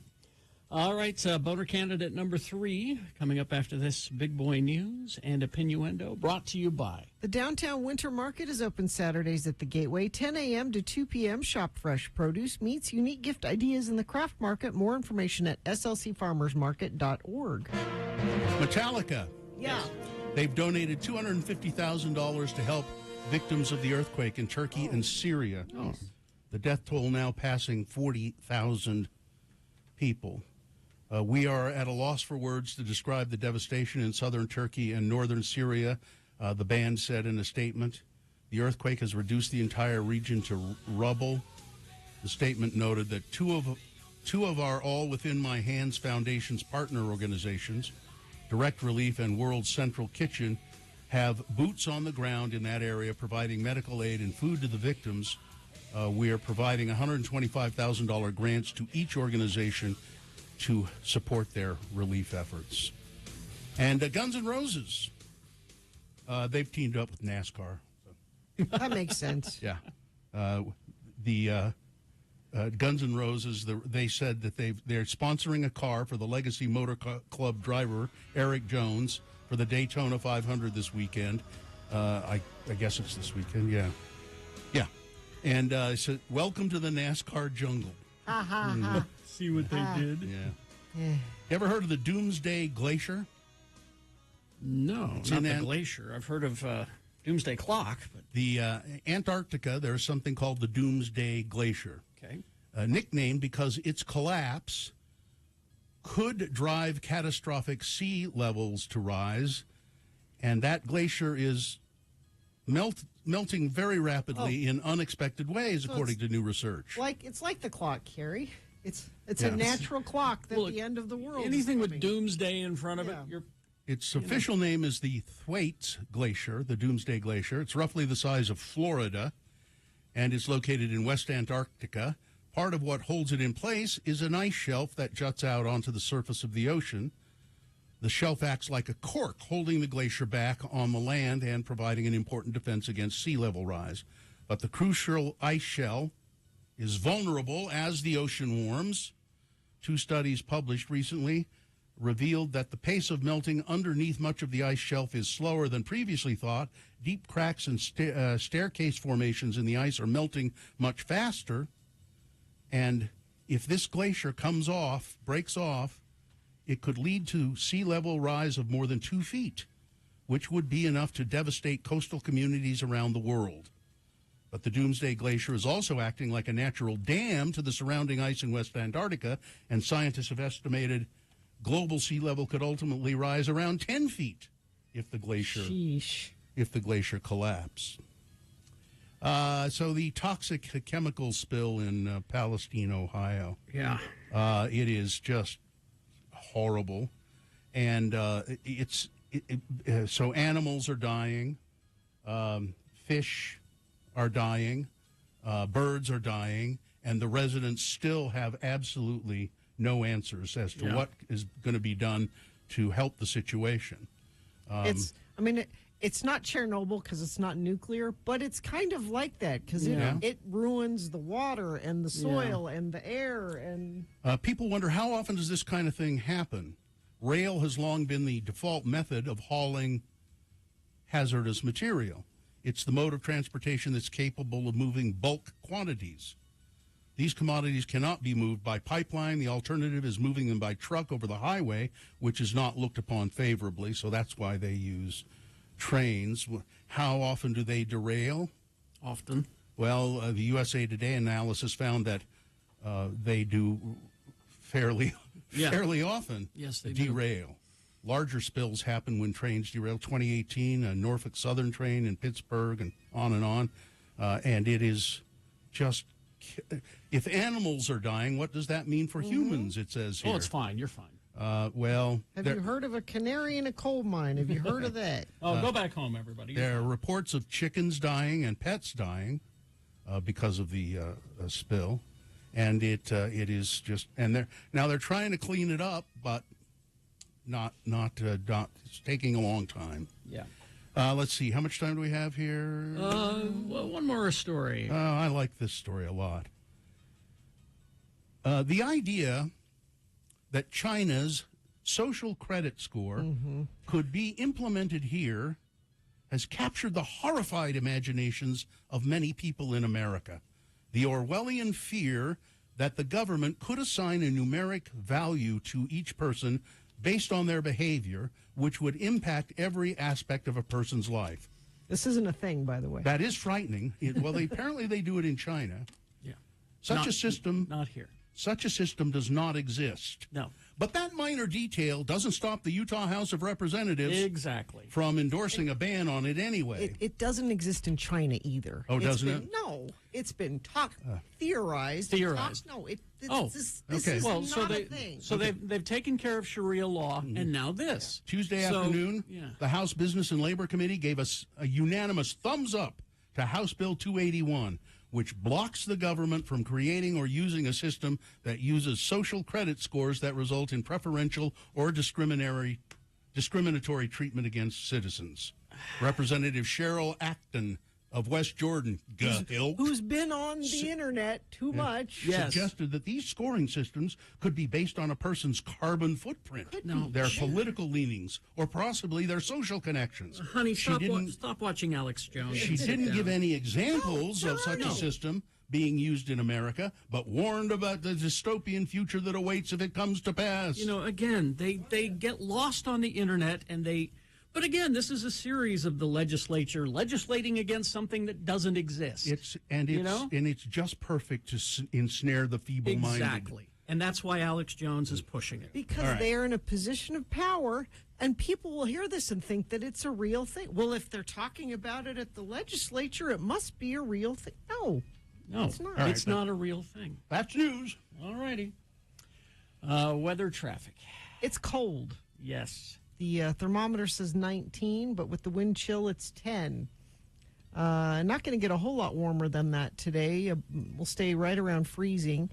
And it's going to be in the mid to upper 30s through most of the weekend. Next chance for snow looks like it's going to be on Monday. And that will warm things up and hopefully get some precipitation in for that. Traffic has been great this morning. I don't think I've reported an accident all morning long. Let's see if we can keep it that way. Well, you were reporting one. Thank you for texting this in. Provo Center Street, a 20th West eastbound accident hit a parked car. Clear off your windshield so you can see where you're going. That's good information. You would think we haven't had snow for days, so you must have been driving a car that's been parked for a while. Yeah. They sent that in via text at 33986. Only at Big O Tires. Take a selfie with Bigfoot. Post it on your social media. Save $100 on select sets of Sumamoto tires. Big O Tires, the team you trust. Here's boner candidate number 3. Here's what the Utah State Legislature thinks of you, the voting public, and it's not much. Utah lawmakers have shut down a measure. They've shut it down, fortunately. A measure that would have mandated. No, they did. Excuse me. Let me go back. Yes. They shut this down, not fortunately. Unfortunately, they shut it down. A measure that would have mandated transparency around water applied on Utah golf courses. So they said we should. Somebody said we should make it available to the public. Yeah. Let's see how water is used on public golf courses. Sure. Maybe it makes sense, right? Well, they shut that down, arguing the public might draw uninformed conclusions if these facilities were required to reveal how much water they use. Uninformed conclusion. I mean, you're going to freak out when you really hear how much water. Even after House Bill 288 sponsors agreed to dramatically water down the bill on Friday, the House Natural Resources, Agriculture, and Environmental Committee declined to advance the measure for a vote. Republican members said the bill unfairly singled out one water-intensive industry for scrutiny, and that sends a message that golf courses waste water. Well, they do. They do their best to make sure that the grass receives just the right amount of water. One legislator said, I'm just concerned we're putting information out there. I can see how that could be used as a club to those who are uninformed on this issue. I don't see a need to publicize it. If we're going to be transparent, let's be transparent with the information to those who can use it properly. Who can use it properly? You mean the golf course owners? If we're going to be transparent, let's just sort of be transparent to certain people. Doesn't make any sense. Boner candidate number 3. Yeah. And somebody said, well, you could just file a grammar request. Why do we have to? Shouldn't we know this stuff? Shouldn't have to jump through hoops. All right. Let's review the first two and vote. Boner candidate number 1, to protect and serve? Officials are kind of disappointed by the response of a couple of deputies up in Weber County. Their response to help a couple locked out of their house with a toddler inside, their help was non-existent, actually. Mm-hmm. The couple finally broke a window. Boner candidate number 2, the best health care system in the world. Park City man needing help after cancer medication canceled by the insurance company, and the bills keep rolling in. And boner candidate number 3, the Utah State Legislature, they don't think much of you. They don't think you can handle the truth. Exactly. You see, the number 3 is not about who uses the most water. No. All right? That's not what this is about. They're not allowed to know. It's that they don't want you to know. All right? Anyway. You're not smart enough to interpret it. That's what they're telling you. All right? Anyway, time to vote for Boner of the Day. 1, 2, or 3. Remember your candidate number, the one that you think should win. Put that single digit in the message of a text and then text it to 33986. Easy. Or you can go online, x96.com, look for the box that says Boner of the Day, February 16, 2023, and vote there. If you don't see that box, refresh your internet browser. It'll appear. Click and vote. Or you can call Katie in the producer's booth. She will take your live voice vote at 877-602-9696. All right? There you go. You've got 5 minutes. Let's go. Boner of the Day. Vote. Don't miss a single moment of the Radio from Hell show. As soon as you wake up, tell your...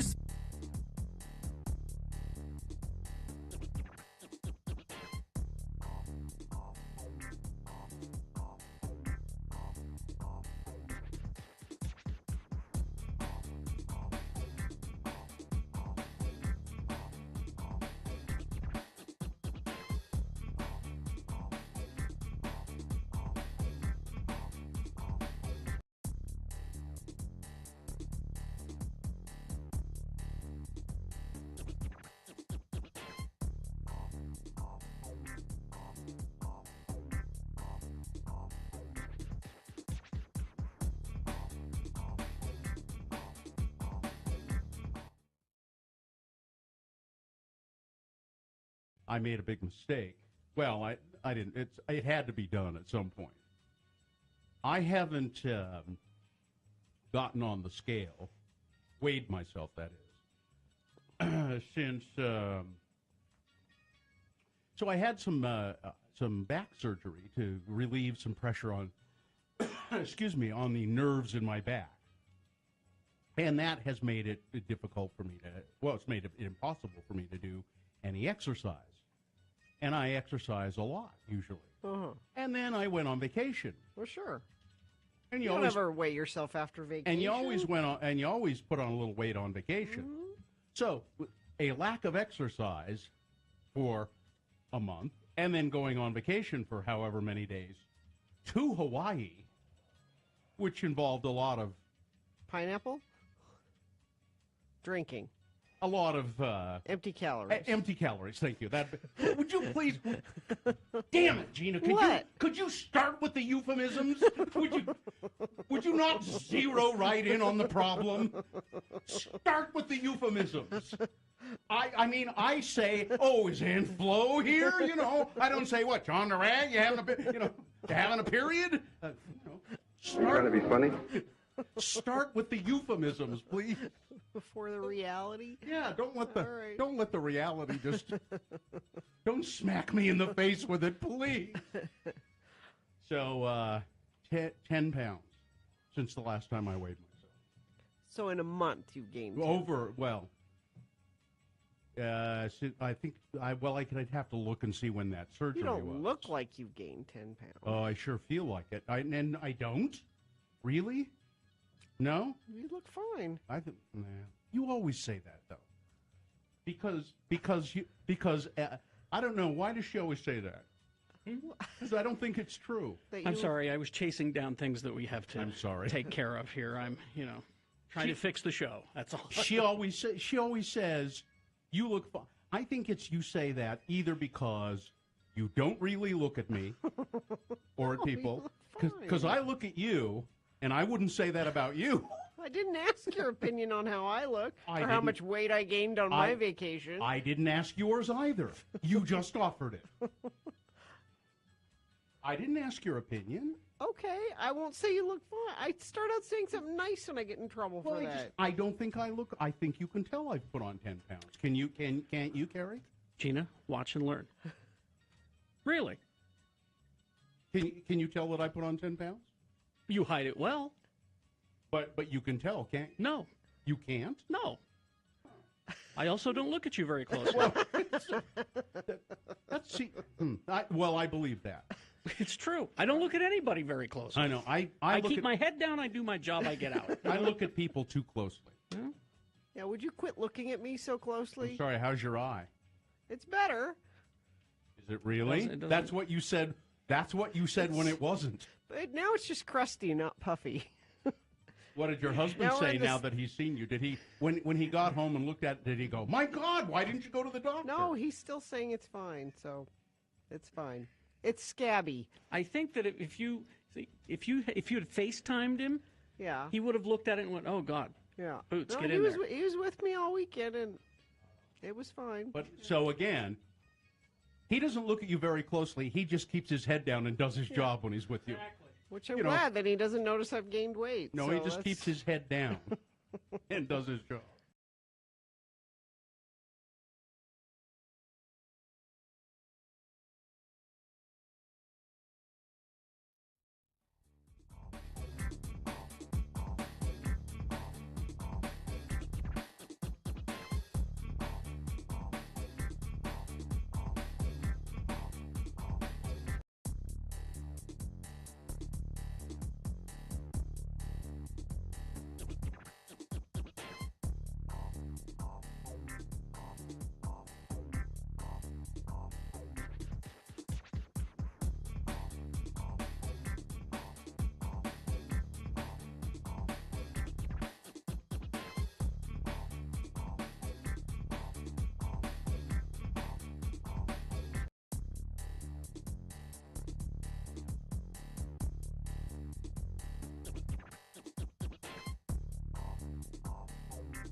let's award Boner of the Day. And it's brought to you in part by fried rice with everything in it.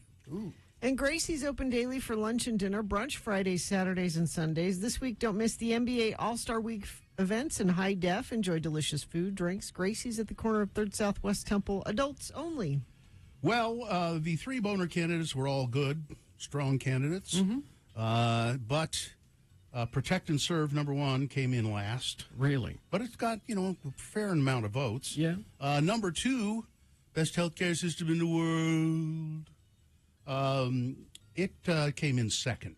And it also, it really did well, but not well enough to beat Boner candidate number 3.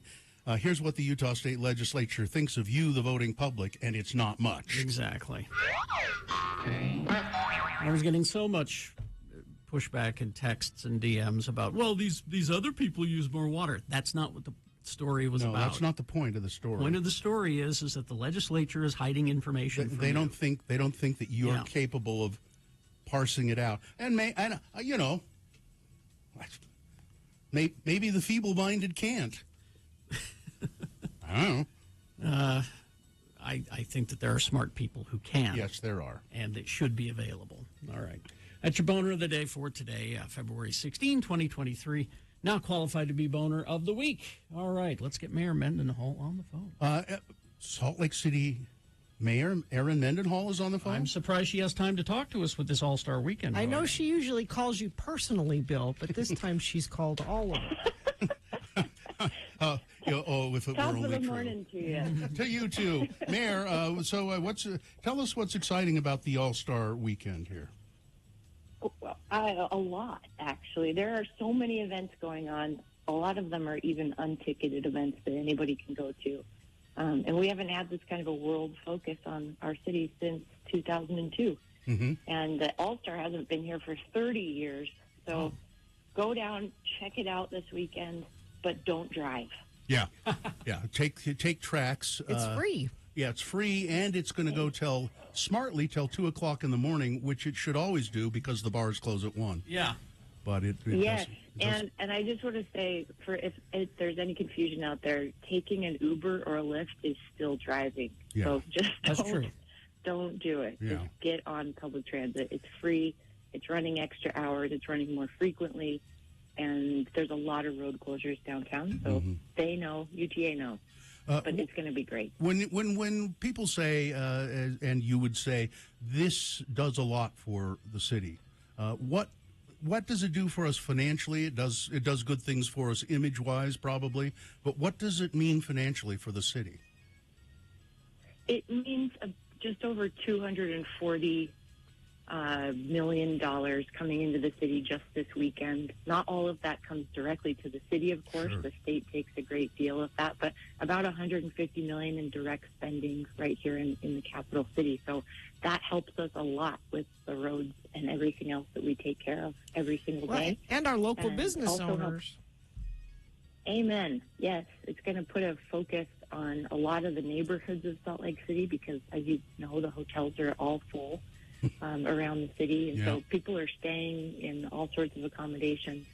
And it's going to be fun. I think it's going to have an Olympic kind of feel to it with 100,000 people expected to come into our downtown. Listen, I got. If anybody's listening is from out of town, you can't find a place to stay.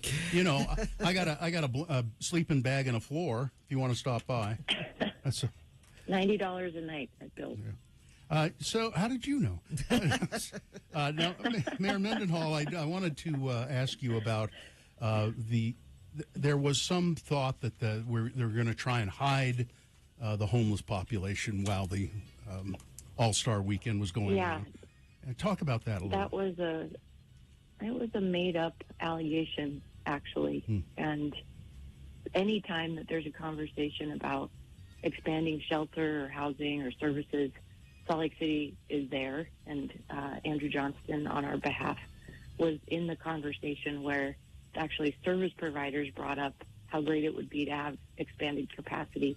Those road closures I talked about that are all around the Vivint Arena area and into the downtown, they end up not just being an inconvenience for driving, but displacing people who might normally be there in those public right-of-ways. And so we wanted to explore how we could get more beds, and so a volunteer organization said we could do that if we had some funding.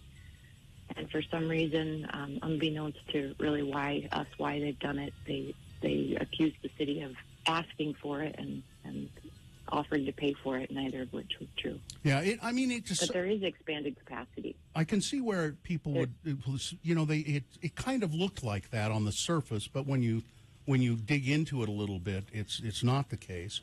Did I hear that some of the funding was withdrawn because of that perception? Well, the funding was always going to be from the state, and it is from the state. Mm-hmm. So they used a portion of the funds that they received for selling the old road home property for overflow shelter capacity building. And the money's going, it could never have gone to that organization because the state didn't have a contract with them in the first place.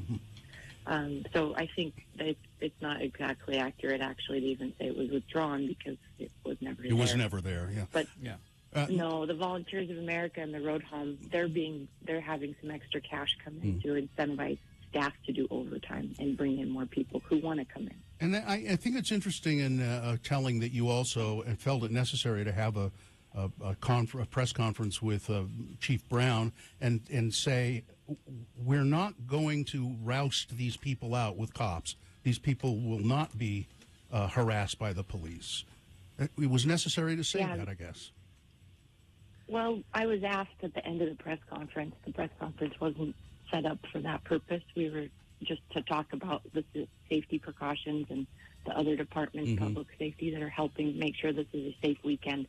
At the end of the press conference, one of the reporters asked me if there would be extra enforcement or, some police action to move people, and I answered that there absolutely won't be. There's no extra actions happening. Our rapid intervention team that goes out, engages with encampments as they're beginning to be set up, will do the normal work that they've been pre-scheduled based on basically public and businesses calling in and saying, hey, I've got somebody camping out here. Can you come check on them?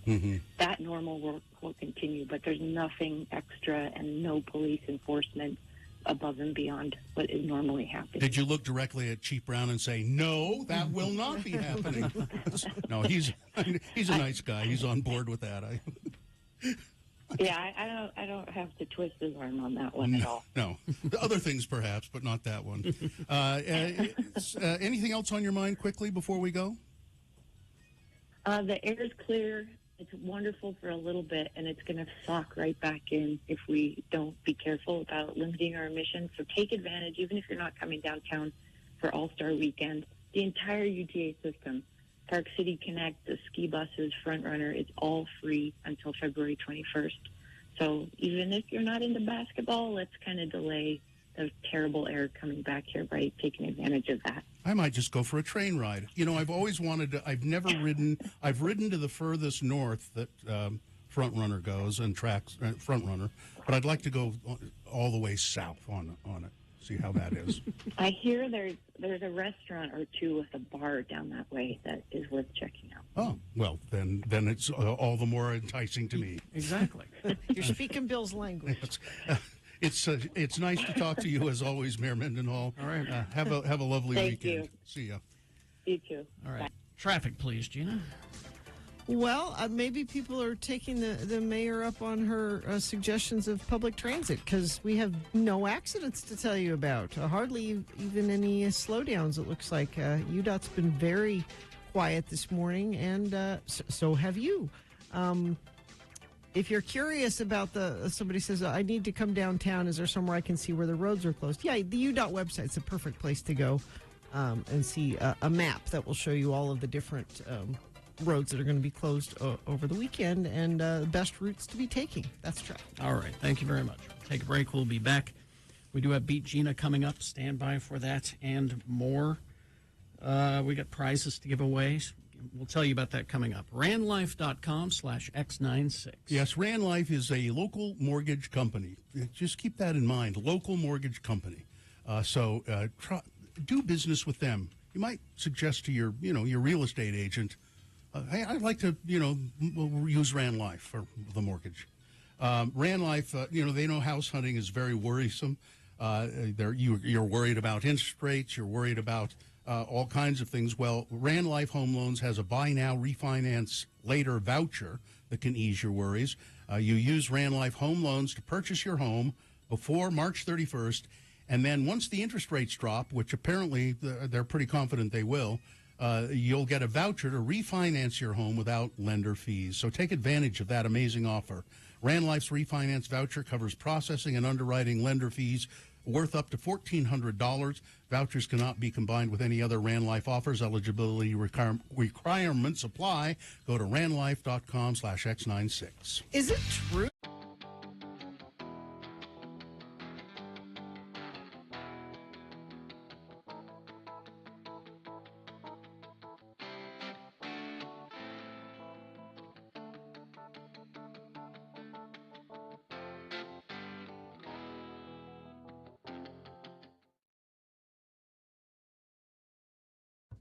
Well, Punk, let's get to the movie review, shall we? There we go. That's why nothing to spend in the summer in and out of health facilities like 18 Fingers of Death. So, tell us who stars in this opus. Well, this is the only movie that's better than 17 Fingers of Death. Yeah. It stars James Liu. Oh, so this is a sequel then? Yeah. Yeah. He's Buford, the down-and-out action hero. James Liu, okay. Okay. And we got Maurice Patton. Yeah. He's Ronald Mack, the college student and wannabe director. Okay. Lisa Arturo. Nope. She's Sushi Q, the Honorable Fortune Cookie CEO. Okay. Pat Morita. Oh, well, there's a name I recognize. Arnold from Happy Days. So I know this movie's at least a year old, right? Exactly. Well, I noticed he's got lots of others that are in post-production. Oh, God. All right. He's the humble restaurateur. We got Lorenzo Lamas. Lorenzo Lamas? Yeah. He's a Antonio Bandana, the singing martial artist. Okay. Oh. Robin Shue. It sounds like just a great movie. Oh, yeah. He's Jackie Chong. Yeah. And we got Charlie George Brown as Chuck Snorris. Chuck Snorris. Okay. Oh, God. And Kurt Graves as Steven Seafood. Okay. Tell us the plot of 18 Fingers of Death. Well, as far as I can tell, this guy starred in 803 of the finest action movies ever filmed, but he's come up with a script for what could be his breakout role. But when the producers back out and pull his funding, he's forced to pull out the "will work for Kung Fu for money" sign and sell his Kung Fu movie memorabilia in order to get enough money to make a movie in 1 week for the Sundance Film Festival. God. And they managed to get like about 90 minutes out of this? Yep. Jeez. Oh, 90 minutes. All right, have you got a scene from 18 Fingers of Death? Yeah, I thought I'd give you a little Pat Morita. Okay. Oh, good. Pat Morita. So here we go. Oh, Mr. Lee, listen, I've always been wanting to know, do you have Chinese Jews? Chinese Jews? Oh, very sorry, today, so no Chinese Jew. We only have the apple Jews and the orange Jews. Oh, man. This is worse than I even dreamed. Yep. What are you giving this movie, Punk? I'm actually giving it 3.5 Prozac. What? It's the pills talking, Punk. It's the prednisone. I think it's the prednisone. For digging up guano, lining up to fight. You can only fight the good guy one at a time. That's you right. have to circle him. Yeah. Feathered hair, the drunken bastard, Bong Fu the series, a wicker basket beaten, bow tie in the kitchen, cowboy Fu, a fallen in love montage, an attack midget, and yes, learning to speak out of sync. Learning to speak out of sync. All right, and what junk food are you going to have while you watch this movie? I think you need to gather a few Lynn Wilson's meat and cheese burritos with extra cheese and onions. You can mix in the Durkin's French fried onions as you need. A nice meatball hero, some Rainbow Twizzlers, a bunch of Starburst, Reese's Pieces, a bag of Honorable Fortune cookies, and, yes, a nice cold canister of Lost Energy drink. All right, Punk. Wow, sounds lovely. For those of you that are lost. All right. 18 Fingers of Death. The movie that's better than 17 Fingers of Death.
A 6. I have the continuation of a list here, Carrie. Oh. So it's a list, because people love lists. They do. It's Radio from Hell with another list, because people love a good list. X96. Because it's Black History Month, we did the part of this list, and we won't be able to do it all. We did part of it last week, I think it was. Mm-hmm. And it's from Vice, written by Kashina Boom, and it's 100 Ways White People Can Make Life Less Frustrating for People of Color. Mm-hmm.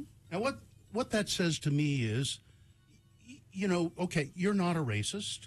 You're just a person, a white person, who wants to do the right thing. Sure. And sometimes things can be awkward, and this list is trying to help things be less awkward. Or you might not realize you've been doing exactly, this. exactly. Mm-hmm. That's what wokeism is, by the way. Yes, exactly. I wasn't aware of that. Thank you Right. for telling me. So things like this is part of the list. These are all things on the list. Don't assume that we can run if we're black, or do math if we're Asian, or have a drinking problem if we're an indigenous person.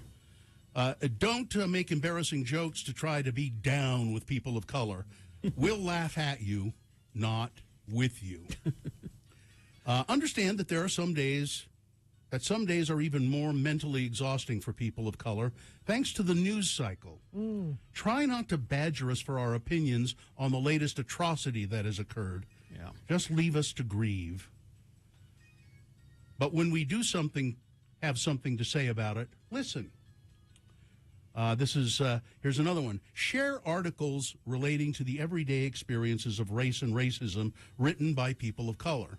So if you read them, you see them, share them. Do that. Yes, Okay. do. Don't be that person who is weird and psychopathic and loves to demonstrate their wokeness constantly to people of color around them. Be thoughtful. Read books by people of color. I recommend Sister Outsider by Audre Lorde, The New Jim Crow by Michelle Alexander, and literally everything that Junot Diaz writes for great insights into blackness. And watch shows that are created by people of color, like Atlanta or Insecure. And it says, so seriously, if you haven't seen Atlanta, you really need to watch it now. How about support plays written by and acted in by people of color? The world of theater is overwhelmingly white. Refuse to go to club nights or drag shows or burlesque nights that use culturally appropriate acts. Oh, it's not appropriate. It's a weird word. Appropriative. Oh. You're appropriate. Like appropriate. Yeah. Yeah. So Okay. they use cultural acts that appropriate blackness. If you have kids, buy them dolls of color and books with characters of color. And this is, again, 100 ways white people can make life less frustrating for people of color. Don't assume people of color can't speak English. It happens. I guess so. Also, be patient if our English isn't perfect. Are you, try multilingual? No, most Probably of us not. aren't. It's pretty hard. Yep. In general, just don't assume we want to be white or that we want to assimilate. And don't pressure us to do so. That's interesting. Don't assume that we want to be white. Yeah. Remember, people of color are not inherently more homophobic than white people. That is a myth. Is that a thing? Oh yeah, it's a myth that the black people do not like gays. Heard that. Yeah. When we talk about race, we're not just talking about men. Repeat after me. Intersections of race and gender do exist. Don't touch our effing hair. I'm so curious what it feels like. That's the one that surprises me the most. That people try to do that. Never try and pull any uninvited race play in the bedroom. Huh? I don't know exactly what that's about. I don't know. Oh, whatever. If you call a woman of color exotic, you deserve to stub your toe every day for a year. Do not do this. Also, saying I have never done it with a black Asian native person to someone you're trying to hook up with is a one-way ticket to hell. Wow. If you have such fetishistic thoughts, just don't even bother coming near a person of color. You've dived into the sexual part of this of list. the list. Yeah. If you're trying to start a mixed race family, sit down and deeply interrogate your intentions. If you do have mixed race children, make sure they have access to people who look like them and who understand their experiences. And this, I think, in a lot of cases, we're talking about adoption. Sure. Take your racist family members to task for the yes they say over the dinner table or via social media. Don't be silent. Don't let them get away with it. Confront your colleagues who say racist S unchecked at work. These are all. I'll post. Yeah, I bet people want to. I used to do that with my dad all the time. You call him on I'd it? call him on. Yeah. But I did it in a kind of friendly way.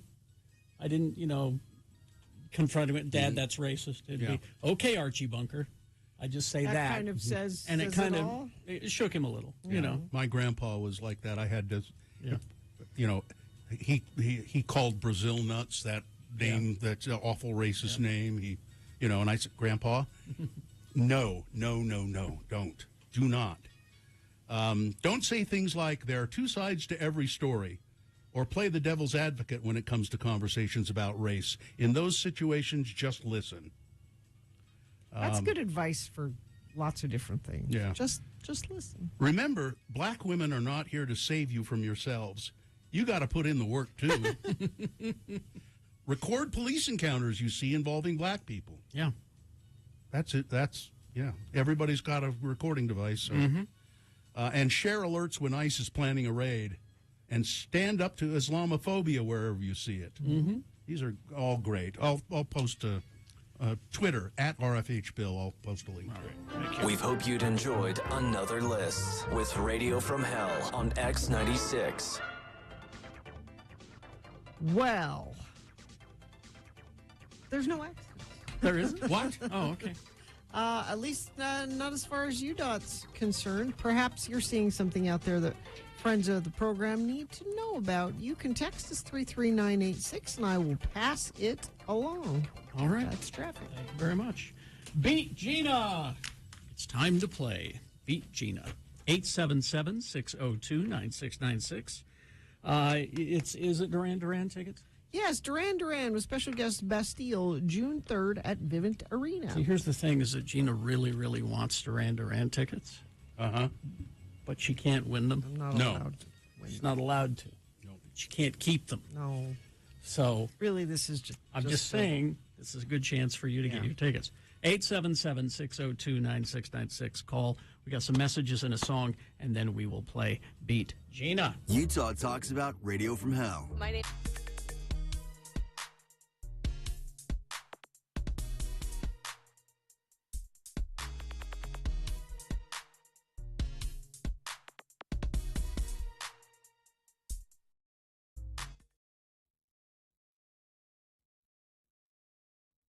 I wonder what happens when I discover things like this and how it happens. I was coming into the building today. I get out of my car. It's very close to the door. And I start walking up to the door. And there, right in front of the door, a pair of men's underwear. Yeah. Dirty underpants. Dirty underpants lying there on the ground. They tidy whities? No. Boxers? So kind of boxer briefs, those kinds. Those kind, yeah. But had seen better days as far as I could tell. And I just at first I'm not going to touch it. No. But what's the story there? Think of what that person must be going through. That I know we have there are people down there who sleep in that area in the breezeway. I haven't been there for a while, but there have been people sleeping there. But did this person stand there and take off their underpants and drop them, or were they extra underpants that they dropped as they were walking by? Fell out of some. It's just like, come on. It is kind of getting a little grimy in Salt Lake here and there, isn't it? It is. And I I don't know what I particularly can do about it, but it's the big question. I think everyone would like to know what we can do to help these people, and it's not any one thing. It's a lot of different people experiencing a lot of different problems. that's why Rocky Anderson says he's running for mayor again, because of all of that stuff going on in downtown. It's. I think Carrie said when we brought that up, great, Rocky, what are your ideas? Yeah, what's your idea? Instead of running for mayor, why don't you just help us now? What? Yeah, you don't need to be mayor to help. Step on up. And Salt Lake's a different place than it was when he was mayor. And I get the impression that Mayor Mendenhall is trying to do everything she can. To address this problem. She doesn't think Salt Lake should have to shoulder the burden of doing everything. It's part of the problem because the homeless people are in Salt Lake, but it becomes everybody's problem because the capital is here, and the people who come from there are a lot of people who come from outside of Salt Lake to work here, and they go, "Oh, it's icky here." Well, then help out. And Rocky's saying, well, it's simple. If they need mental health, we get them mental help. Oh, and okay. If they Nobody ever thought of that before. If they need help with addictions, we'll get them help for that. And if not, they'll just go to jail. Well, jailing them does nothing. No. Then they just let them out of jail and they go back out on the street. And all that stuff costs money, and who's going to pay for it, and where's the programs, and who's going to... I don't disagree that we need all of those things, but it's not as simple as just saying, well, if they're on the street and they don't have an addiction and they're not mentally ill and they're just outside, then we'll put them in jail. You can't just put everybody in jail. And you can't get a job unless you have an address, telephone, all that stuff that costs money. Well, and these satellite homeless shelters were supposed to solve all the problems, get the homeless people out of the Pioneer Park area, get them out of that Rio Grande area, get them out of there, and that should help. And the main reason that they wanted them out of there is because of business. Is business. Yeah. Yep. That's some prime land right there. Part of it is, and I don't know how you ever deal with this, some people prefer to live that way. Mm-hmm. For whatever reason, that is their preference to not be not that many though. Some people they don't want to go in. They don't want to be told what to do or where to go or how. Or to sometimes live, they don't want to go into the inside because they feel that they don't have any control. They can't bring their stuff. Yeah. They have pets that they can't. It's so complex. Well, if now, where was it? Oh, we were when we were in the Gay Pride Parade. Yes. And then we were driving back here to the studio, and we stopped at a light down here. I think it was right here on West Temple. Remember, there was a guy with a sign panhandling there, and he was really close to me, and he held up his sign, and I said sorry, and he said, "Oh, hey, Bill Allred, I listen to your show all the time." It's so they're just regular people.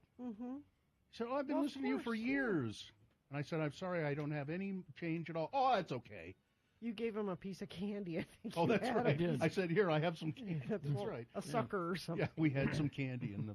I said, here, candy. Oh, thank you. Now, your discovery of underpants this morning has devolved this show into a deep, dark discussion of sadness, but maybe it's a simple thing. Maybe it's just I trusted a fart. Maybe that's it. Maybe that's all it was. Like, Let me bring it back to fart jokes, okay? This will be fine. This will go. Yeah. Yeah. Okay. There we go. Now, over the left field wall, the real show's about to begin. The Glorious Sunrise. Brought to you by God, the invisible giant you turn to when you're about to die. There we go. Yeah. Back to normal. That is the biggest surprise in the world is a fart with a lump in it. That's right. Yeah. Maybe it was just that. I didn't examine it to see if that was the case.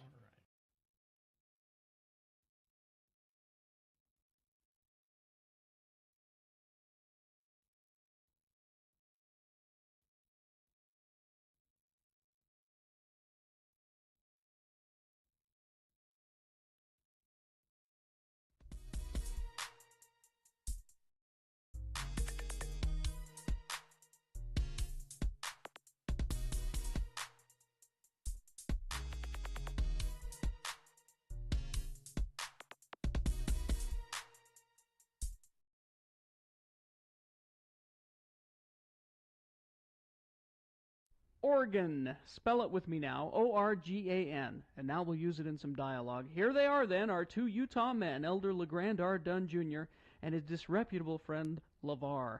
Again, the word is organ. Thanks for joining me here to the hospital and keeping me company, LeVar. Brother Jensen from my ward is having his prostate tuned up, and we're taking turns waiting at the hospital for word. He hasn't got any kin or nothing, so the elders' quorum is helping out. Least I can do, LeGrand. You've always been a good friend to me, so I thought I could just keep you from getting bored. Hospitals give me the willies, though. Ooh, yeah, not the best place to be spending the day, but Elder Jensen needs our support. I always give blood, too, just as long as I'm here. They don't let me donate blood, you know, because of that unfortunate dose of hepatitis I had a few years Well, back. I remember. You were as yellow as a lemon for about a month. That's right. Looked like one of them Simpsons cartoon characters. Mm-hmm. Hey, hand me that People magazine there, would you? This one here with Mickey Mantle on the cover? Yeah. Too bad about the Mick Yeah. kicking off like that right after a liver transplant. Well, he abused himself, LeVar. Smoking and drinking. You should take a listen. You know, my cousin up in Portland had to get a transplant. He's doing fine. That was a couple of years ago. Oh, I didn't know you had kin up to Portland in the Northwest there. Oh, yeah. My entire family comes from Oregon. We got started in Eugene, Oregon, but then moved to Portland, Oregon when I was just a shaver. Well, how come you moved to Portland? Your dad get a better job? Nah, we moved to be closer to Mom after she was committed to the Oregon State Mental Hospital just outside of Portland. Turned out okay, though, because the welfare office in Portland was open on Saturday. By the way, LeVar, what kind of transplant did your cousin get up there in Oregon? Hair plugs. Got himself a hair transplant. Well, that's real serious surgery. Hey, now don't you go making light of that.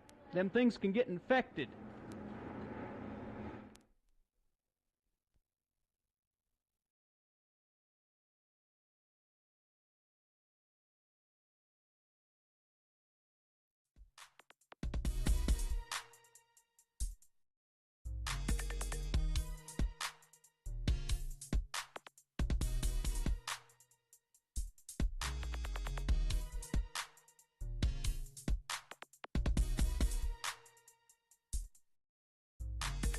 On sale next Friday, February 24th at 10 a.m. Thank you.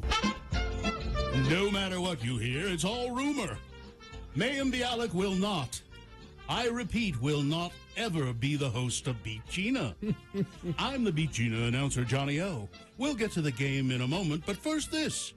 Who walks the stair without a care and makes the happiest sound? Bounce up and down just like a clown. Everyone knows its name. His present you can get, for you can't forget. It's favorite all over the town. The favorite of the day when you're ready to play. Everyone knows it's Slinky. It's Slinky. It's Slinky. It's fun for the girls and boys. It's Slinky. It's Slinky. It's the best of the toys. Everyone wants a Slinky. You want to get a Slinky.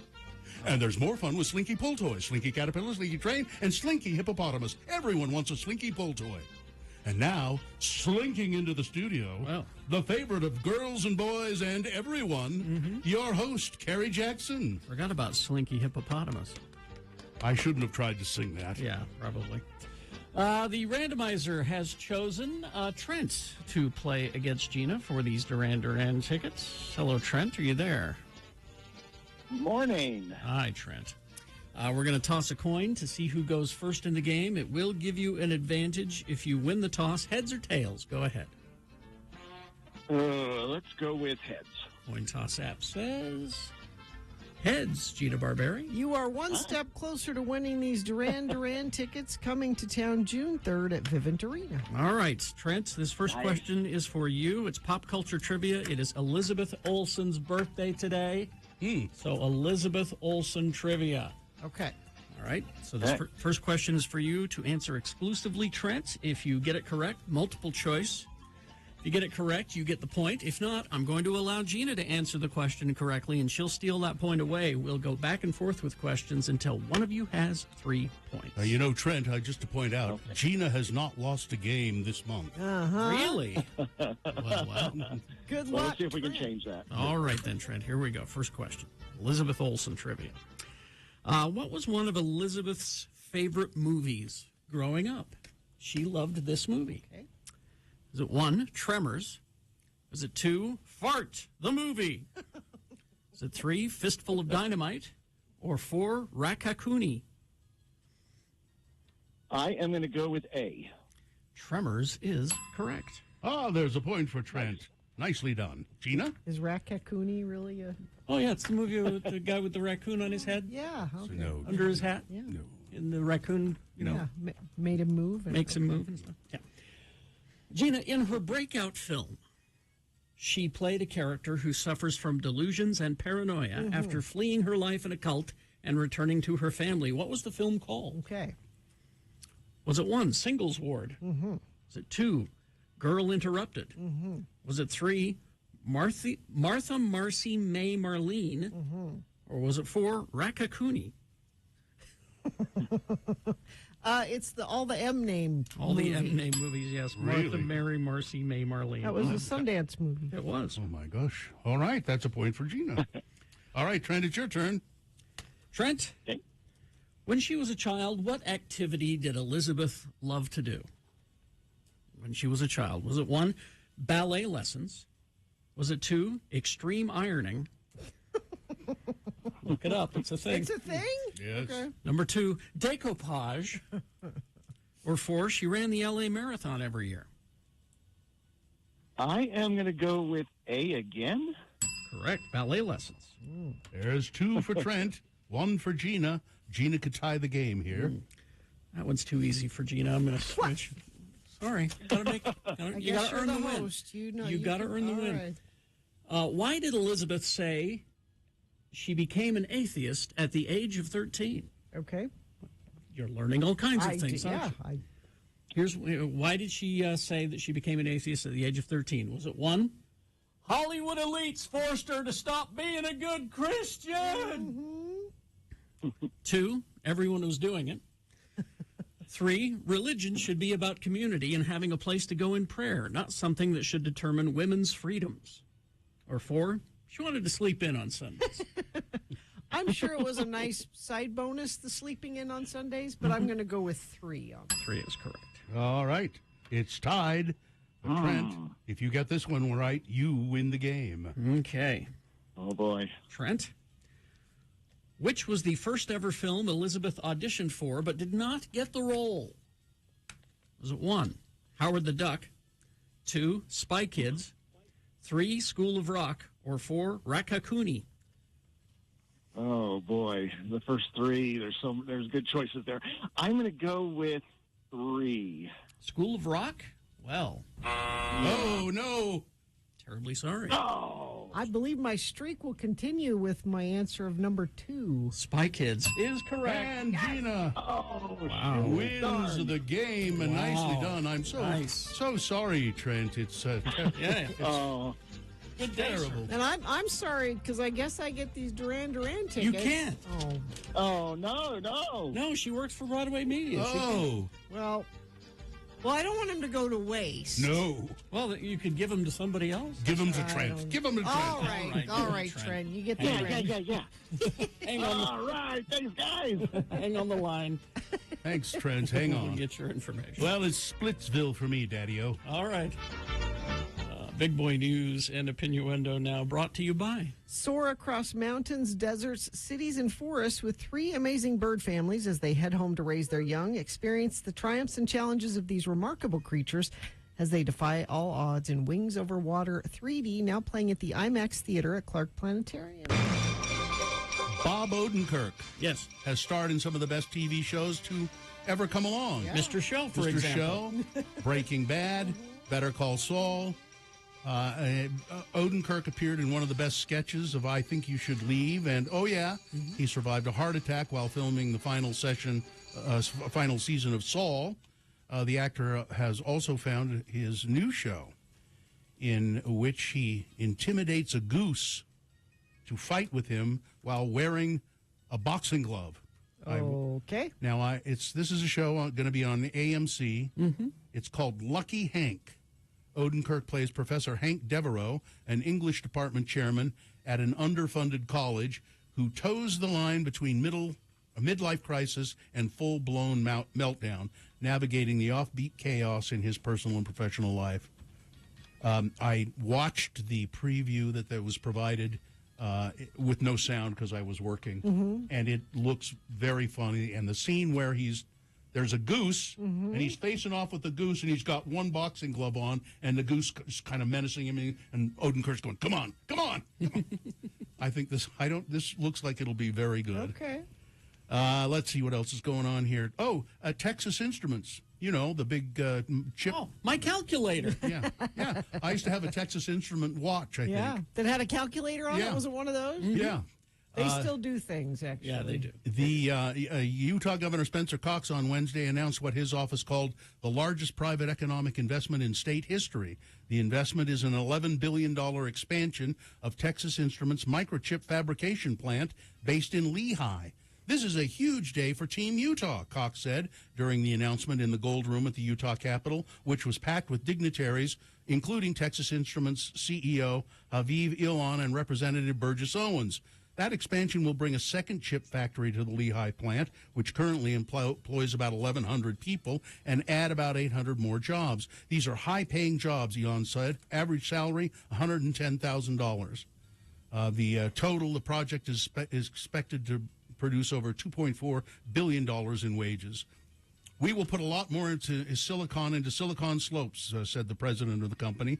So we got all these Utah executives or dignitaries there heralding the wonderful. Isn't this great? Yeah, it's fantastic. When then we hear Mike Lee say, So the Biden administration passed something called the CHIPS Act, which is designed to get more microchips being made here in America, so we don't have to depend on foreign microchips. And here's what Mike Lee said about the CHIPS Act, which passed and which enabled Texas Instruments to expand their plant here. And Mitt Romney was the only part of the Utah delegation that voted for it. So Burgess Owens had no business being there. Mike Lee said, instead of focusing on the supply chain crisis broadly, Congress has opted to play favorites with big industry and powerful lobbyists, spending $75 billion in corporate welfare while Americans are suffering under historic inflation. It's irresponsible and offensive. Our nation's economic strength comes from historically free markets where businesses can compete, develop, and thrive without interference or preference from the government. Time will show that entrenching powerful legacy corporations with billions of dollars will only make the American chip industry and the American people poorer and less competitive. So what I'm getting here is that these Republican politicians are hypocrites. And to not pile on, but I didn't catch that. God forbid you move from California to get a job here. But here's what Mike Lee because Cox doesn't want you. But here's what Mike Lee said yesterday. So what Bill read was what he said when they were voting on it. Yeah. He was like, I'm not voting for this horrible thing. Yeah. Yesterday he said, I congratulate Texas Instruments on their incredible investment in Utah, doubling the size of their Lehi facilities to significantly increase semiconductor and chip manufacturing, creating 800 new jobs. This is a monumental win for our state that you didn't want to have. That you didn't vote for, Mike Lee. So shut up. Boo, boo, boo. A police officer frequently provided members of his far-right extremist group stormed the U.S. Capitol. This is according to messages shown Wednesday at the trial of Mr. Terrio and 4 associates. A federal prosecutor showed jurors a string of messages that Metropolitan Police Lieutenant Shane Lamond and Terrio privately exchanged in the run-up to a mob's attack on the Capitol on January 6th. Lamond, who is an intelligence officer for the city's police department, was responsible for monitoring groups like the Proud Boys when they came to Washington for protests. Less than 3 weeks before the January 6th riot, Lamond warned Terrio that the FBI and the U.S. Secret Service were all spun up over talk on InfoWars internet show that the Proud Boys planned to dress up as supporters of President Joe Biden on the Democrats' Inauguration Day. Justice Department prosecutor Connor Mulrow asked a government witness, FBI Special Agent Peter Dabrowski, how common it is for law enforcement to disclose internal information in that fashion. I've never heard of it. Exactly. Dabrowski said. This is bad. Oh, it is. Terrio has, when he was arrested, he posted a message to other Proud Boy leaders. The warrant was just signed. I'm going to trial. I don't know what they're doing to this Lamond guy. I'm sure he's part of the... Lamond was placed on administrative leave by the police force, according to Mark enough. Lamond aided he said Lamond aided in Terrio's arrest for burning the Black Lives Matter banner. That doesn't count. That's what he was arrested for. But advocates are pushing here in Utah for full-day kindergarten programs. I think that's a pretty good idea. Yeah, we can't pay for it because all of the school vouchers, that are going to private schools that aren't regulated or looked at. I think Representative George Santos this is an interesting one. When he was 24, he did something that millions of Americans do. He got married. The marriage to a Brazilian woman lasted 7 years, and in that time, Santos began to lay the groundwork for a largely fictional life story. Yep. Moving back and forth between New York and Florida, working sporadic jobs that he later falsely inflated into a successful Wall Street career, and navigating a handful of evictions. He would also date men, even proposing to one in 2014. Santos got divorced in 2019, and then he launched his congressional campaign. But that old relationship drew new scrutiny on Wednesday via a letter filed with ethics watchdogs in the House of Representatives. The request made by Malcolm Lazen, LGBTQ rights activist and former federal prosecutor, is the latest in a torrent of scrutiny of Mr. Santos. Mr. Lazen does not claim to have any firsthand knowledge or clear evidence that Santos' marriage was a sham. Instead of That's the thing I'm least concerned about with him. Though. Yeah. Well, but I don't care. That's all his personal. But this is something that you could really get him on. It's concrete. Santos apparently married this woman for citizenship, and that's illegal. Okay, if that's what it's about. Yeah, that's illegal. A Utah artist is in the spotlight during All-Star Weekend. It started as a hobby, and now it's a career. Jonathan Miller is an artist who custom designs, paints, and creates one-of-a-kind sneakers. Mm-hmm. Miller's company, JSM 801 Customs, run by him and his wife, is part of the NBA All-Star Weekend with a pop-up shop at the Gateway, giving the couple a chance to shine like the players on the court. When I first started painting shoes, it was on my kitchen table. Then building the basement out. I outgrew that within a year. I'm in my garage now, completely built out just to do custom sneakers. So he's done sneakers for teams, custom sneakers for teams, celebrities. Mm-hmm. He will do custom sneakers for you. You just tell him kind of what you want, and then pony up the dough. You send him the sneakers, or take them into him. If you live here, you take them to him, and he will paint them in a way that you want. Super cool. That is cool. I looked at his website. The cheapest pair of sneakers I saw was $300. They're usually $800-900 a pair. It's a lot of money. It's a work of art. Yeah. You're buying a work of art. Yeah. And a man has been convicted of stealing nearly 200,000 chocolate eggs, worth around $48,000. Joby Poole pleaded guilty in court on Tuesday. Tens of thousands of Cadbury cream eggs. It says here a cult British chocolate egg. There's no cult about it. Nothing cult. It's a wonderful egg. Yes, everyone loves them. With a white and yellow soft fondant center, to make it look like a yolk. Yeah. Were stolen from a unit in Stafford Park. The chocolate was recovered when Mr. Poole was stopped by highway police on Saturday. He had a trailer full of chocolate eggs. There you go. That's it. Sports weather traffic. Well, sports crime. Huh? What? Power slap competitor John Kennedy suspended. Where you slap people? Yeah. Yeah. It's a game. Was it back and forth until you just can't take it anymore? Can't take it. I get it. Was suspended for a positive cocaine test. He's been suspended for 9 months by the Nevada Athletic Commission after testing positive for cocaine following a slap fight competition held back in November. How the hell are you supposed to get through it without cocaine? I'm sure that's his defense. Yeah. And Tom Brady, 7-time Super Bowl champ, 3-time MVP, 15-time Pro Bowler, is now a cat daddy. Oh. He doesn't have his family anymore. So he has cats. So he adopted kitties. Oh, boy. Nice. That's nice. They're cute kitties. He's got 2 little kitties. Great. That's sport. Oh, and the Jazz lost last night. That's sports. Weather. It is just bitter cold out there. It's 20 degrees on the thermometer with the wind chill. It's 10 degrees. It's very, very cold.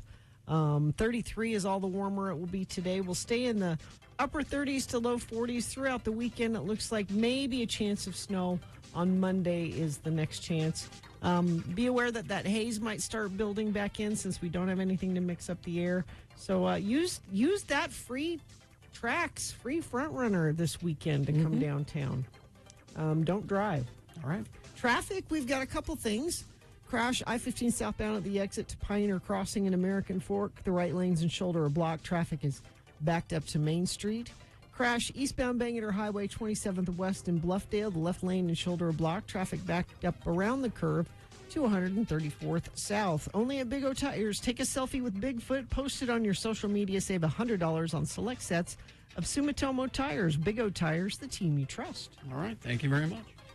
We'll take a break. We'll be back with Gurky after these. Stand by. Listen to Radio from Hell at Home when you're...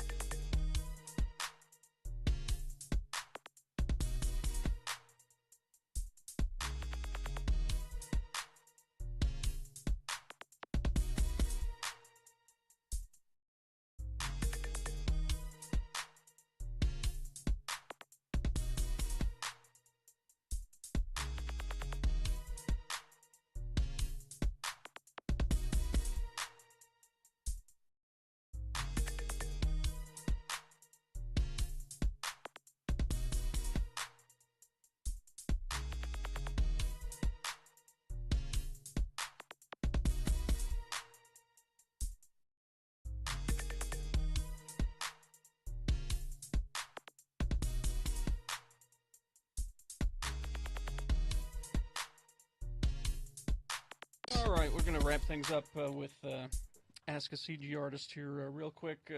I'm going to put you on the spot. You say you had a friend who's worked on the Thor movie. He is, by the way, John Patrick Rooney, who is a CG artist, works out of L.A., but here to visit family. Yep. And your friend did the animation of the Destroyer. More so modeling and texturing, not the animation. The animation of it. But he helped build the character. The Destroyer is Exactly. like this In giant... what movie in is it? Thor. Oh. He's like this giant killer robot Just coming out this summer. that destroys a town. He also did, it's my roommate, and he did the hammer for Thor that you see at the end of Iron Man and in this one as well. Do you guys have girlfriends? Sometimes. Listen, with all the dough they're pulling down? No, I asked because, they Or are boyfriends. Or boyfriends. No, I no don't boyfriends. Listen, They're on the computer. You all take a girl. day. You take a girl to Iron Man 2, and you say, "Wait till the end. Wait till the end." And when that hammer shows up, you say, "I did that." You're in. No, I'm not saying. I'm saying it sounds like they are chained to a computer a lot of the time. I have to say, I've had one relationship go south because I was working. That's all kind I'm of insane saying. hours. It was a good Ogden girl too, living in L.A. A good Ogden girl? Good. I know. There's no such thing. In a good in a bad way. Yeah, right. Bad in a good Bad way. in a good way. That's all Good Ogden girl. Let's see. Quick software question from Nick. Let's see. Go ahead, Nick. Thanks for letting me listen. Yeah. Maya, I guess, is the standard. How does 3D Max compare? 3D Max is a standard for a lot of things, a lot of car commercials and things like that, and video games use 3D Max, but more and more Maya is becoming more of a standard. I hate modeling in 3D Max. It drives me nuts. Now, you were saying that if I were just to buy the Maya program, it was how much again? I'm not sure, but it's like over 1,000. Over 1,000? Almost 1,000. 4,000. Yeah. Almost what? 4,000. Almost 4,000. Well, 3,999. That's almost Close, yeah. Almost. It sounds to me like if this is what you're gonna do, it might be worth it to invest in that. Yeah. All right. You can use those programs if you go to a school. They have them available. This is true, and I know even up at the U they have those programs available, and it's all part of your fees. So. Here's a question without getting too political. How is your health insurance as an independent contractor? It's a bottle of Advil. Somebody wants to know, where's my holodeck? Yeah, that was We're my gonna next have the question. holodeck. Where's my damn holodeck? Yeah, I'm working on it. So, all right. Any requests? And here's the final question, which I think is the best one. This is: do you have to be good at math? No, you don't. Perfect. But sometimes I've used some trigonometry and Yeah, like don't you need scripts that and for, things like for that. architecture? Don't you Yeah, know what I mean? sort of. Trigonometry. If people want to see some of the stuff, is there a place that people can go? Do you have a website where they can see your demo? I have my demo reel on Vimeo, but it's just you can go ahead and email me at johnpatrickrooney@gmail.com, and I will send you an email with some info. John Patrick Rooney, Irish? Yes. Oh. Irish question mark? John Patrick Rooney at gmail.com. St. Patrick's Day Parade Saturday, you know. Right, I'll stop by. All right.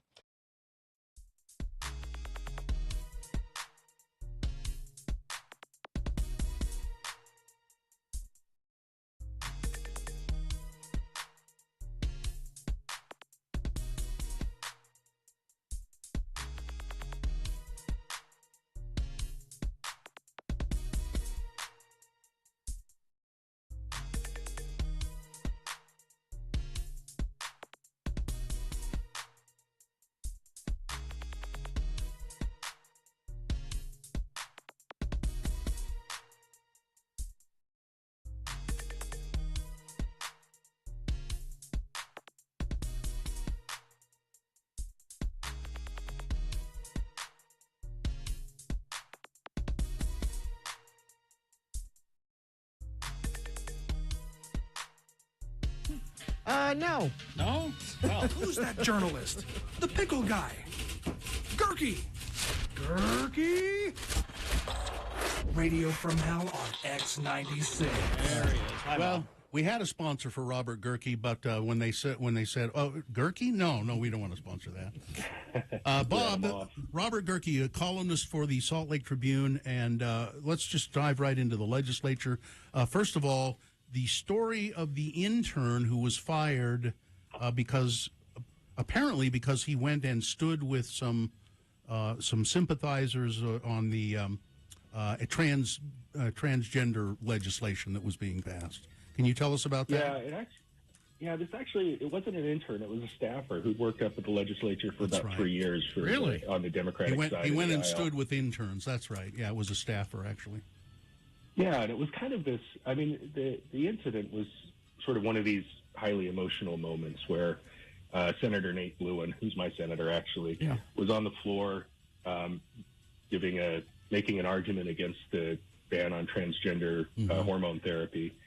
And Nate's intern is transgender, and read a statement from this intern, Ari Webb, and you know, it was this highly emotional statement where Ari's talking about how hard it was growing up this way and how often he wanted to kill himself and had, you know, attempted to, and unfortunately it failed, and these treatments saved his life, and it, you know, this really emotional statement. And so, you know, Ari was standing off the floor, and a lot of the interns were standing nearby to kind of show their support for him directly. And this sort of intern coordinator, the staffer for the Democratic side, was standing with him as well. And, you know, the legislature's got some pretty thin skin these days. Yes. They took umbrage at that. They viewed that as a protest on the floor of the Senate, which is not allowed. And so, you know, shortly after that, they won't say why this person was fired, but shortly after that, Bennett Johnson, the staffer who was working, you know, standing alongside them, was canned. So, they won't say why they fired him, but it's pretty clear why they fired him. I mean, we're connecting the dots, I guess, on this one. You know, they say that working at the Senate, you're an at-will employee. You could be fired anytime for any reason they feel like. But, you know, my sense of it is that this just kind of shows the sort of mean-spirited tone and tenor of this legislature and this session in particular. It does seem like it's more mean-spirited, doesn't it? I mean, it seems very extreme to me up there.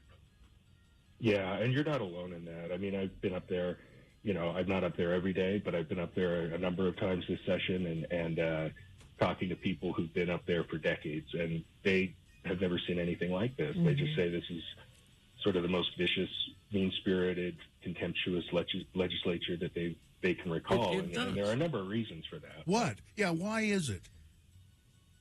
Well, I mean, I think part of it is you know, last year there were about a dozen fairly moderate representatives who decided not to run again on the Republican side. People who've been up there for a long time, guys like Brad Last, Lowry Snow, Steve Handy. We talked about how he was defeated at the convention. Oh, that's right. These guys are sort of the more moderate, temperate, legislators, and I think they kind of help keep, their participation kind of helped keep things in check a little bit.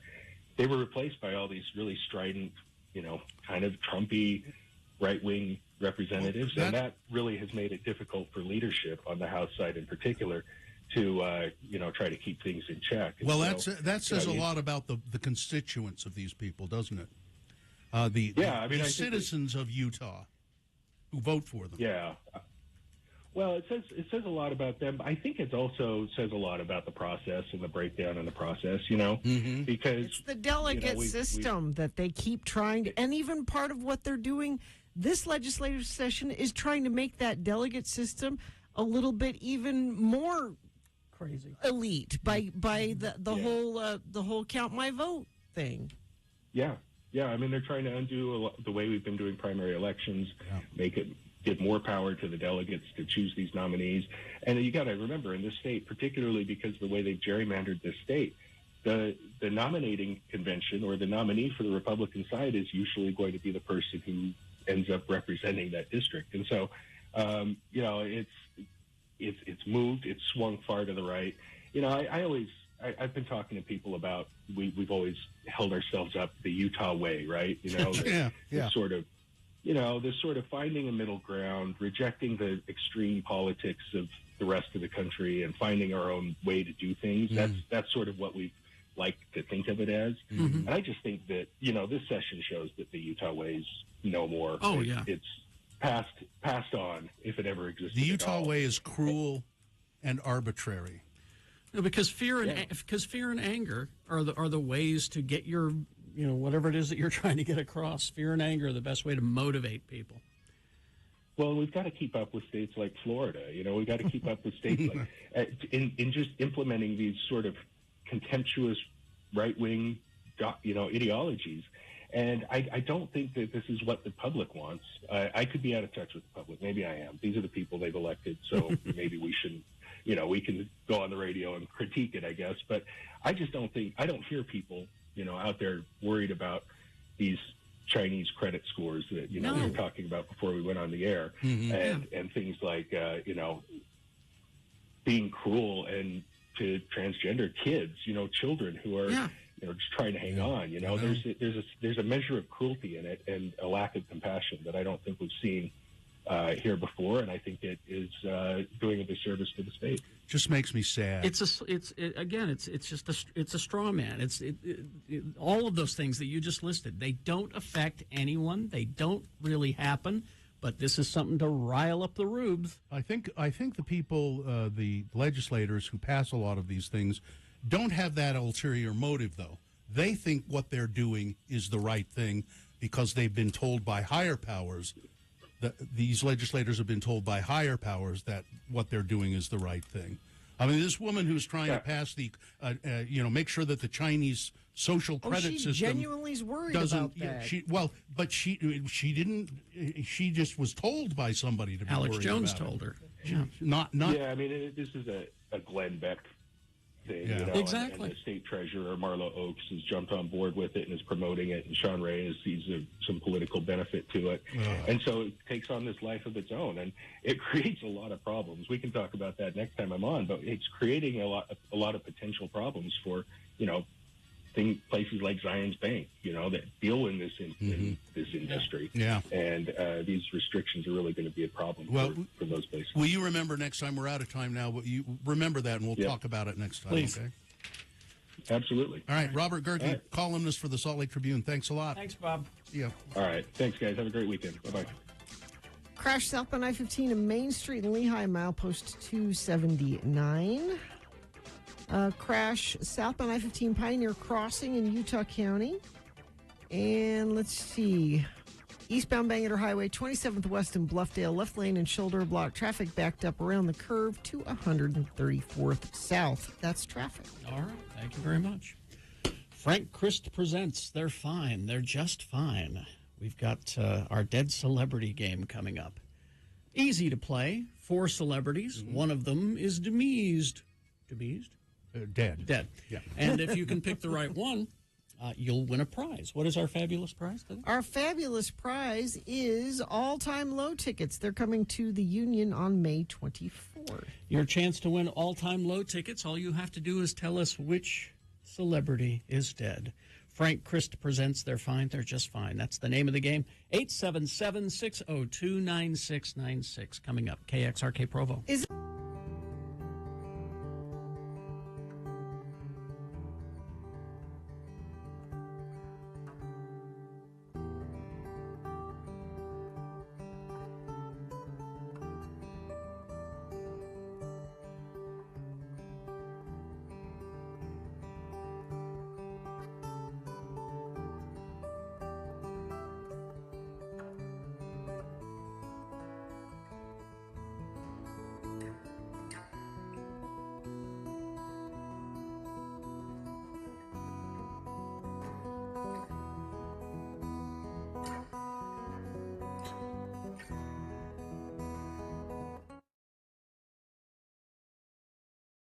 So I was reading this in the New York Times. It was about the newest season of The Crown on Netflix, and they were interviewing, the New York Times was interviewing Dominic West, who plays now King Charles, although he's playing him as Prince Charles. This is back when Princess Diana died. It's that kind of time frame.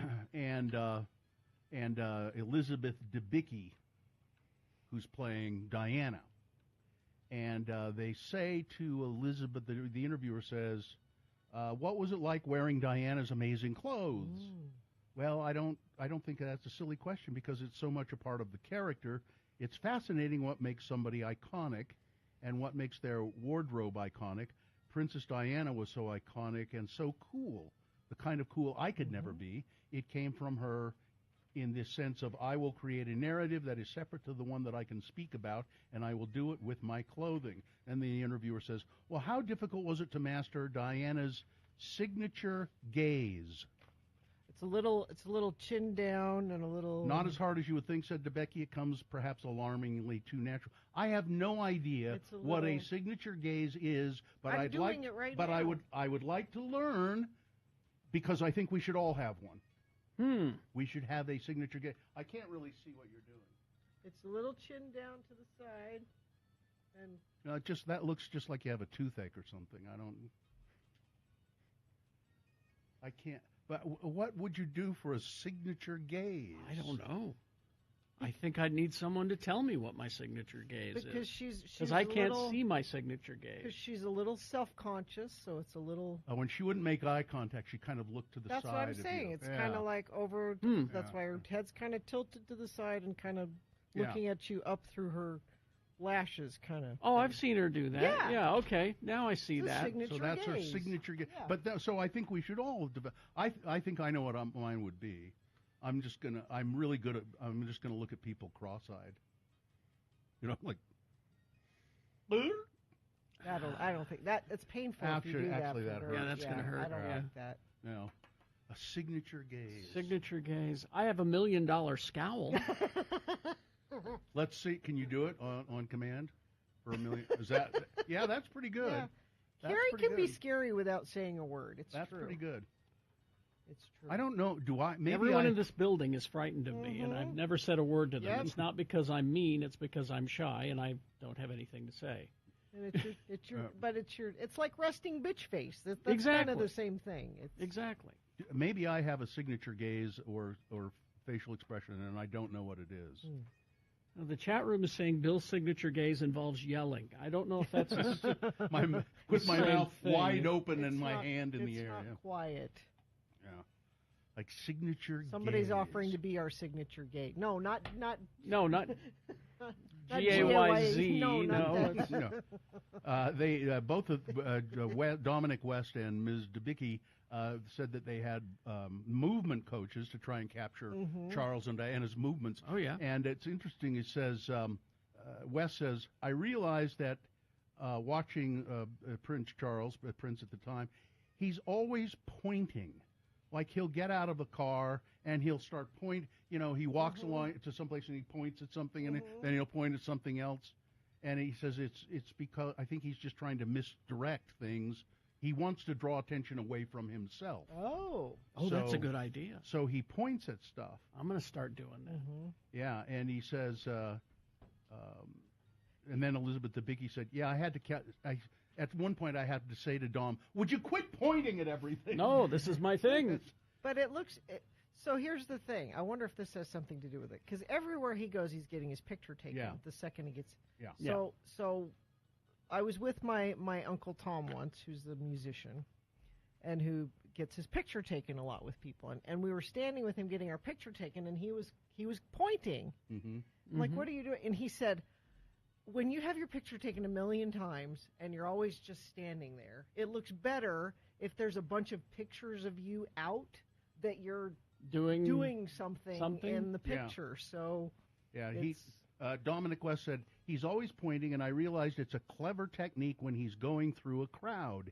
He points to people, and he's able to make people feel like, oh, this. I see you. They've made a connection with him. So I adopted a lot of pointing. And then they asked him, was it difficult, and now that Prince Charles is King Charles III, do you find yourself playing him any differently? And he said, well, I was hoping I'd get a raise. But that was... and you know what? The king's not going to point. That's not a king thing to do. I bet he doesn't point. You think he'll stop pointing now that he's the king? I don't think you think so. he'll be that aware of it? Yeah, I wonder. Or does he have to try anymore now that he has the job? Yeah, he has to try even more. They're not going to fire him. Yeah, he gets paid the same no matter whether anybody likes him or not. Yeah, he has to try. You know, I think the royal family, people don't know how much they're worth exactly, but the estimation is that it's like among the richest. Yeah. You know, dynasties, stuff families gets passed in the world. down, and they've owned huge parts of the planet. Yeah. So yeah, I'm sure they.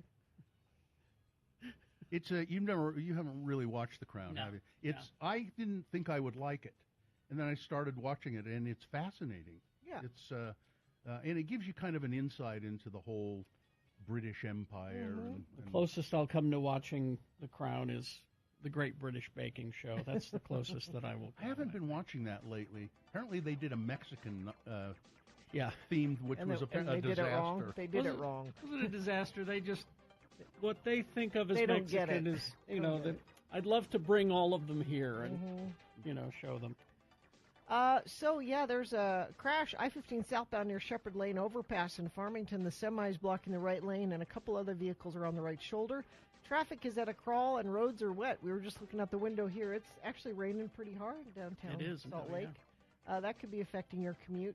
A lot of slowage coming around Point of the Mountain, northbound I-15 into Draper, and then another pocket of it northbound I-15 through Murray. That's due to an earlier accident. Just know that weather's probably going to be part of your commute this morning. If you see something, if you want to be our signature gay or whatever, you can text us 33988. A lot of people volunteering to be our signature gays. Well, no, it's not GAYS. Well, I don't know. I think we should start a fan club specifically for our signature gays. I think it'd be a great idea. Yeah, all right.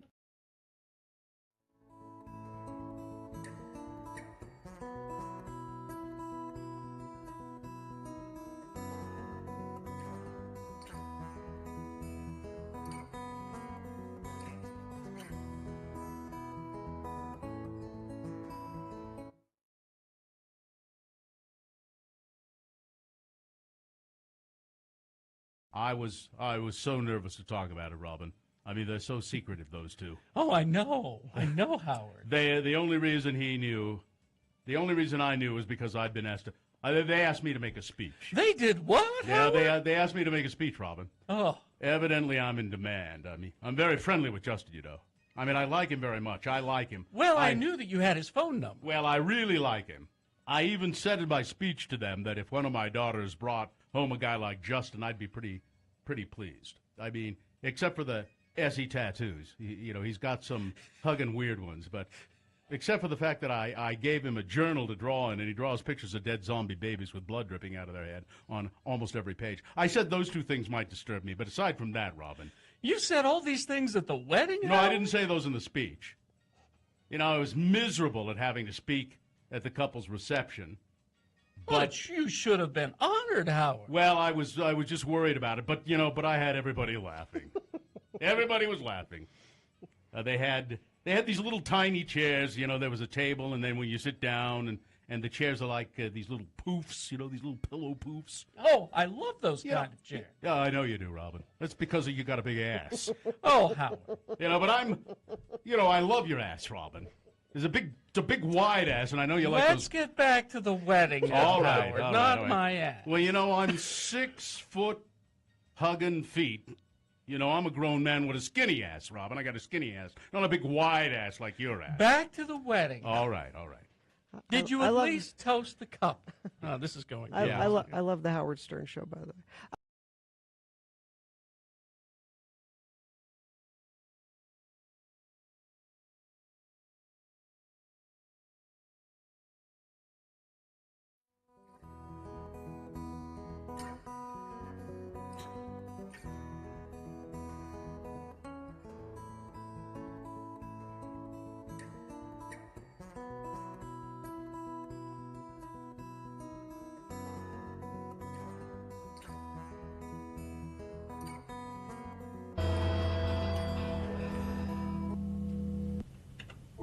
That gong kind of is an eerie start to Frank Chris music. Frank Chris, Celebrity Reaper, here today, tired and broken because of Raquel Welch passing. Yeah, I'm getting so much hate mail. Again, Frank. And it's all from men of a certain age. I was going to say it's actual letters. Yeah, they're men of a certain age are sending. Yes, I'm using it as kindling, but Frank is Celebrity Reaper, but Frank, you didn't. I don't know why you're getting hate mail. You did not kill Raquel Welch. I had to take her. It's when she died, you had to take her soul. I got the order. It came from the Home Office. The pneumatic tube thunk. Yep. And instead of that thunking sound, pneumatic tubes like at the bank, right? Yeah. Mine makes a sound. It sounds like that when it hits. When it hits, and then I went over, opened it up, and sure enough, Go collect Raquel Welch's soul. Put her in the sidecar of your electric scooter and whisk her away to the underworld. I didn't want to. I know. Frank loves our precious celebrities. I do. They're my favorite. I love our precious celebrity. Well, Frank is here to play the game we play every weekday morning. It's called Frank Chris Presents. They're fine. They're just fine. I have a list here. 4 people who are well known in their field. And celebrities. Not necessarily well known to you, but well known in their field. Yes, and they are celebrities in their field. In their own way. In their field of endeavor. Mm-hmm. And I've got 4 of them here. 3 of them are... they're fine. They're just fine. But one of them has gone away. I've had to take one of them. All right. Are we ready to play? I guess so. Let's see. Who is the contestant? Looks like Tyler. Tyler, how are you? I'm good. No, Tyler. I'm better than good, though. I'm fine. I'm just fine. He was starting to correct himself. Very good, Tyler. That's very good. Tyler, you stand to win tickets to see... All Time Low. They're coming to the Union on May 24th. All you have to do is determine... It's a 1 out of 4 chance which one of these well-known people in their own field, I must stress, are dead. So here we go. Kind of a deep list. Yes. These are Canada's all-time greatest men curlers. You know the sport of curling, Tyler? Yeah, something I know nothing about. Well, these guys are all champion curlers, okay? Here we go. Number 1, Lyle Dagg, world champion. He is the father of Elaine Dagg Jackson, who also became a curler, and she is a world silver medalist and curler. She's won a lot of Olympic medals, like her father. Lyle won a gold medal at the World Curling Championships, and outside of curling, he was employed as an account executive. Number 1, Lyle Dagg. The second world champion curler is Wayne Middaugh. Middaugh holds the distinction of winning Brier titles as a second, third, and skip. Does that mean anything to any of you? Nope. No. Brier titles. A Brier is a tournament, and of course he was the head of there are 4 or 5 members on a team. 4 members. He's the first. Then there's a second, a third, and then the skip. He has immense talent. His first title came while playing for Russ Howard, playing second for Russ Howard. He followed up by skipping a rink to the Canadian Crown and added a third title as third for Glenn Howard. In each case, Middaugh's rinks went on to win the World Championship. See, the rinks are the teams. Got it. Wayne Middaugh, number 2. Number 3, Brad Gushue. No one has won more games at the Tim Horton Brier than Brad Gushue. Tim Horton is a restaurant chain in Canada. The Tim Horton Brier, the pinnacle of his career came when he skipped the Canadian team to win the gold medal at the Olympics in Torino, Italy, the first gold for the Canadian men's team. And number 4, and thank God we're getting to the end of this list, Randy Ferbey, a 6-time champion and a 4-time world champion, Canadian champion and world champion. No one has won more Tim Horton Brier titles than Randy Ferbey, who lifted the famed tankard 6 times. It's almost like you're speaking a foreign language. The tankard is the trophy. Yeah. His first 2 crowns came playing third for Pat Ryan on a team noted for its defense. His next 4 were as part of the famed Ferbey 4 rink, where he called the famed Ferbey 4 rink. Yes, it's known throughout Canada. All right. Where he called the game and threw third stones, switching to a high-pressure offense. Number 4 is Randy Ferbey. Which one of these Canadian champion curlers is dead, do you think, Tyler? I'm going to go with Gushue. Gushue? Number 3. No, I'm terribly sorry. Brad Gushue is still curling. He's 42. I'll give you another chance, okay? You ready? Let me read them for you again. Is it Lyle Dagg, Wayne Middlebaugh, or is it... What's your guess? I'm going to go with Lyle Dagg. Lyle Dagg is correct. His curling came to an end in 1975 when he died at the age of 45. Too soon for Lyle Dagg. Congratulations, Tyler. We give tickets away to people who get it on the second choice, and especially this list, which was really weird. Thanks for playing. Hang on, okay? Yeah, before you guys let me go, can I ask a question to Frank? Yeah. Well, I suppose. Do you have any celebrities such as Tom Petty that you just kind of kept coming back that it was hard to, finally take their souls? You have no idea how often I've tried to get that fella from the Rolling Stones. All of them, really. Yeah. You show up and think maybe today? I managed to get a couple, but I'm still working on it. It's tough. Yeah. Does that answer your question, Tyler? Even if it didn't, we're going to put you on hold. Hang on. Thanks, Tyler. Thanks for playing. Sometimes you just go check on celebrities because you think maybe. I peep through their curtains. Like who today? Check in on Keith Richards again. I'll be checking in on Keith, but I'll also be checking on William Catt. What? The greatest American hero? 72. A show I never saw one episode of? No, you're okay. 72. He was in Carrie. Oh, that's right, he was. Janice Dickinson. Oh, from Price is Right. 67 today. No.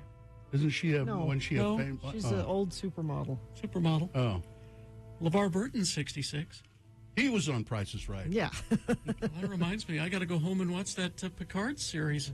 Oh, it's on today. It's on today. Yeah. Goodbye, everybody. Goodbye. Goodbye, Frank. I always thought Janice Dickinson was on Price is Right because there was one of the models on Price is Right named Janice. Yeah. Janice, yeah. Different Janice. Yeah. Different Janice. There can be more than one Janice. Well, in my mind, no. All right, we'll take a break. We'll be back. Big boy news and opinioendo coming up. Utah.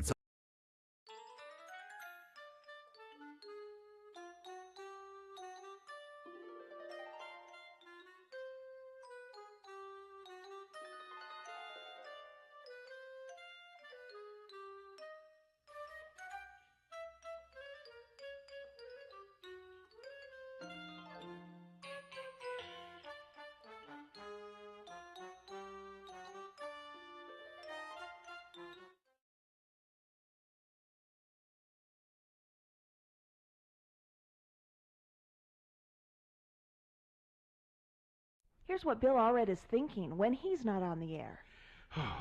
Gotta think up some new features for Radio from Hell. Spice the show up. Maybe we could do a top 10 list. Now, every morning show has ripped that idea off from Letterman. What about bringing back that character I used to do? PBA bowling champ Wayne Zahn. God, no. That was stupid then, and it'd be stupid now. What about a character who can read minds or predict the future? No. That's too much like Karnak. Double time checks might make things sound snappier. It's 7:27, 27 minutes after 7. Geez, that's stupid. God, I just know I'm going to be thinking about this all day. Here's what Kerry Jackson is thinking when he's not on the air. Oh, we gotta start working on this new Space Elders bit for this fall. And maybe we should call it Elders in Space. No, that's too much like Pigs in Space. Space Elders, that's it. Man, it's gonna take a lot of production, music, and sound effects. Good acting jobs by Bill and Chunga, which is next to impossible. Maybe I'll ask the janitor to do a role, even he'd be better than those guys. Man, this Space Elders is gonna take a lot of work, but it's really gonna spice up the show when we get it going. Man, I'm gonna be thinking about this all day.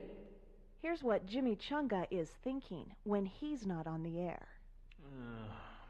Pudding, chocolate pudding, vanilla pudding, butterscotch pudding, rice pudding, tapioca. Oh man, I love pudding. Jello pudding pops, chocolate and vanilla pudding swirled together. Oh, pudding.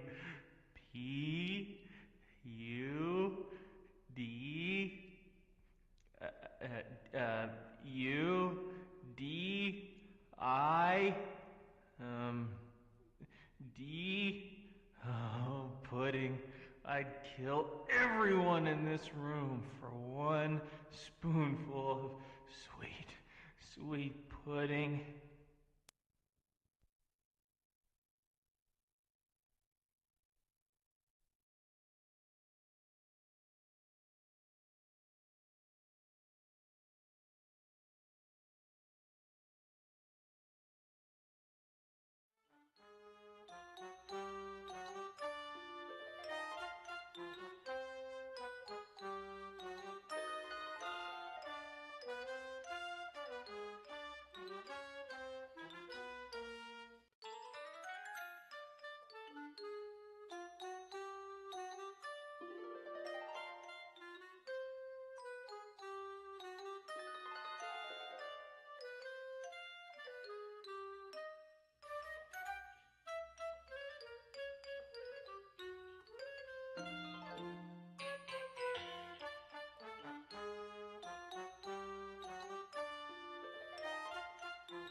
It's Big Boy News and Opinioendo now, brought to you by. Become a nurse in just 32 months at Nightingale College, blending online classes with on-ground supervised field experience. Virtual college, actual nursing. Start your nursing journey at nightingale.edu, now accepting enrollment for summer semester. Florida Governor Ron DeSantis has told all public universities in Florida to hand over the medical records of all trans students. No. Students across Florida are planning a statewide walkout. Governor DeSantis said universities must comply in delivering data from student health services on transgender students who sought gender-affirming care at the institution. None of your damn business. DeSantis asked to see the records of any student who has experienced gender dysphoria in the past 5 years. In addition, he wants their ages and the dates they received gender-affirming care. The deadline to submit the records was February 10th, so it's been quiet since then. Insider has confirmed that University of Florida, Florida State, University of Central Florida, Florida A&M, Florida International, and the University of North Florida have complied with the request, but they have yet to hear back. They've yet to hear back from the rest of the colleges. Good, I hope they're middle fingering it. Students at these universities are now planning rallies for next week, along with a statewide walkout February 23rd. Ben Braver, a junior at the University of South Florida, and the outreach officer for the school's College Democrat chapter, is leading the initiative known as Stand for Freedom Florida. Hate is spread when it is innocuous, when it seems silly, and when it seems like taking a stand is an overreaction, Braver said. We, just like any generation, need to stand for the civil rights that have already been fought for, Yes. the ones that have been won, and those which are at stake right now. Yes. Andy Pham, a senior and long-standing member of the University of South Florida's Trans Student Union, said he sees the state's move as a direct attack on trans rights. They want to legislate us out of existence, Pham said. That starts with attacking our health care, attacking our right to exist in public spaces, attempting surveillance, all of that. And you see, people said I was overreacting with Trump, right? I was proven right. Yeah. But I'm telling you, this is the Republican favorite right now, and he is a fascist. I'm not overreacting when I use that word. When Insider asked why the state has requested the health records of transgender college students, the state's deputy press secretary referred to DeSantis' second inaugural address, in which the governor said, quote, "We are committed to fully understanding the amount of public funding that is going toward such non-academic pursuits to best assess how to get our colleges and universities refocused on education and on the truth." And you can do that without their names, right? Well, no. Why aren't you? This is not you being focused on their education. No. This is you getting in their personal business. And, yeah, that's just, I don't know. I don't know how that's going to go down. Now, the universities that gave the records to them said, we're essentially state. We are, governed by the state. And if they said we had to do it, we did. And you had to do it. But the students are planning a walkout. Yeah. I mean, that's the best thing to do is walk out and get registered to vote. Kremlin leader Vladimir Putin sent a chilling message in the form of 2 Blackjack nuclear bombers that flew near the United Kingdom, according to Radar Online. The aircrafts, equipped for carrying nuclear missiles, were spotted over the Norwegian Sea north of Scotland's Shetland Islands. The escalation and flex of Russia's military capabilities came ahead of the anniversary of February 24th, which marked a year since the deeply paranoid Putin ordered the unprovoked attack on Ukraine. The Russian Ministry of Defense confirmed the flight in a statement on Tuesday. They said 2 strategic bombers have performed a scheduled flight in the airspace above neutral waters over the Norwegian Sea. Did I tell you that the Depeche Mode's coming to town? November 18th. One of those Thai soccer players who survived the cave flooding. Has that movie been out? Yeah. Oh, yeah. What's it called? 13, I think. Was it 13 on in a tunnel or something like Was that? it on streaming or I think you could, or theaters? I think it's on streaming now. Yeah, because I'd like to see it. Anyway, Viggo Mortensen's in it. yeah. The Thai soccer player who was survived the cave flooding has died at the age of 17. The cause of his death is unclear. 13 Lives. It's on Amazon Prime. Oh, thank you. Michael Jordan is celebrating his 60th birthday by making a $10 million donation to the Make-A-Wish Foundation.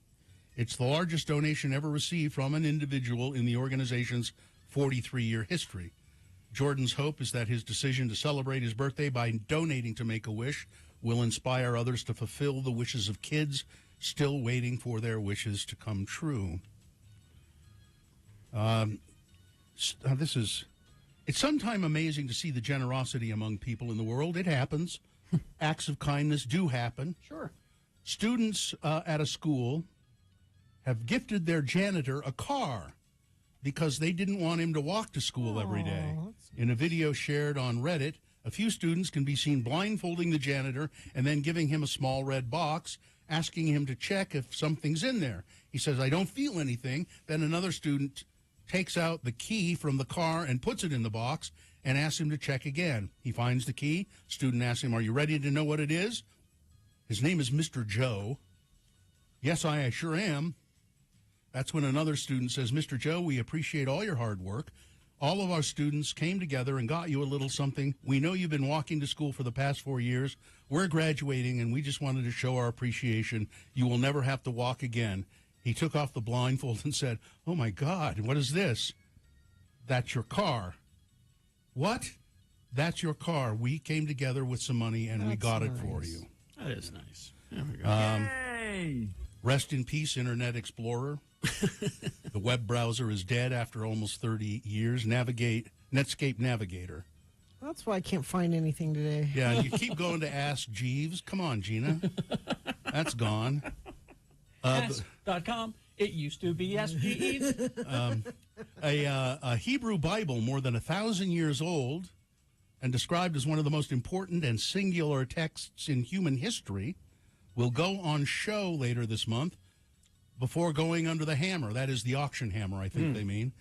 The Codex Sassoon, dating to the late 9th to early 10th century, is believed to be the earliest and most complete Hebrew Bible. It'll be shown at Sotheby's in London, following by an exhibition tour, and then they will auction it. They expect it will fetch between $30 and $50 million. The world's oldest Hebrew Bible. And finally, this story, end with this. A giant carnivorous dinosaur. All right, you have my attention. Likely rested or crouched down in Yorkshire 166 million years ago, deeply pressing its feet into the ground. The colossal creature left behind a record-breaking footprint recently discovered along the United Kingdom's Dinosaur Coast. Dinosaur Coast? The Jurassic footprint, measuring nearly a meter, that's 3.3 feet long. Thank you. I don't know how long a meter is. It's 3.3 feet, Gina. Is the largest of its kind found in the county of Yorkshire. Thousands of dinosaur footprints and many fossils have been recovered over the years along the Yorkshire coast, but this discovery was made in April 2021. I don't know why it's coming up just now. By local archaeologist Marie Woods as she walked along the coast. "I couldn't believe what I was looking at," she said. "I had to do a double take. I've seen a few smaller prints when out with friends, but nothing like this. I can no longer say that archaeologists don't do dinosaurs." She's an archaeologist. All right, that's it. Weather. It's cold, 23 right now with wind chill. That feels like 13 degrees. Only going to get up to 33 for a high today and sunny, mostly clear, but a little bit better air quality today. However, since we don't have anything mixing it up as the weekend goes on, the air quality is going to get worse and worse. So do what you can and not drive, and you don't have to if you're coming downtown, especially because all of your public transit is free and open late all weekend long. Regarding the passage of Internet Explorer, there's a little 4-panel cartoon. Oh, I saw it. It's the Grim Reaper. It's the Internet Explorer logo, and he's gesturing to the logo, saying, "It's time to go. Oh, come on, let's go." And then it says, "Internet Explorer is not responding." So there's a technology Reaper. It sounds there, like there is a technology Reaper. Yeah. Yes. Okay. Oh, by the way, that dinosaur footprint, they figure it was made by the Megalosaurus, the world's biggest dinosaur, I guess. Could be. All right. We'll never know. All right, we'll take a break. We'll be back.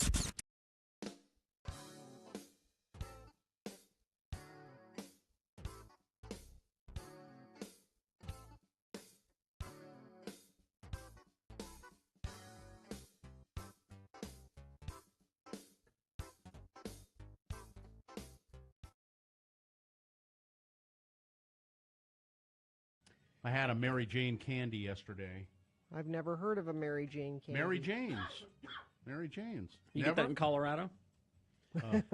It's you ever had a Mary Jane? No. Famous old candy.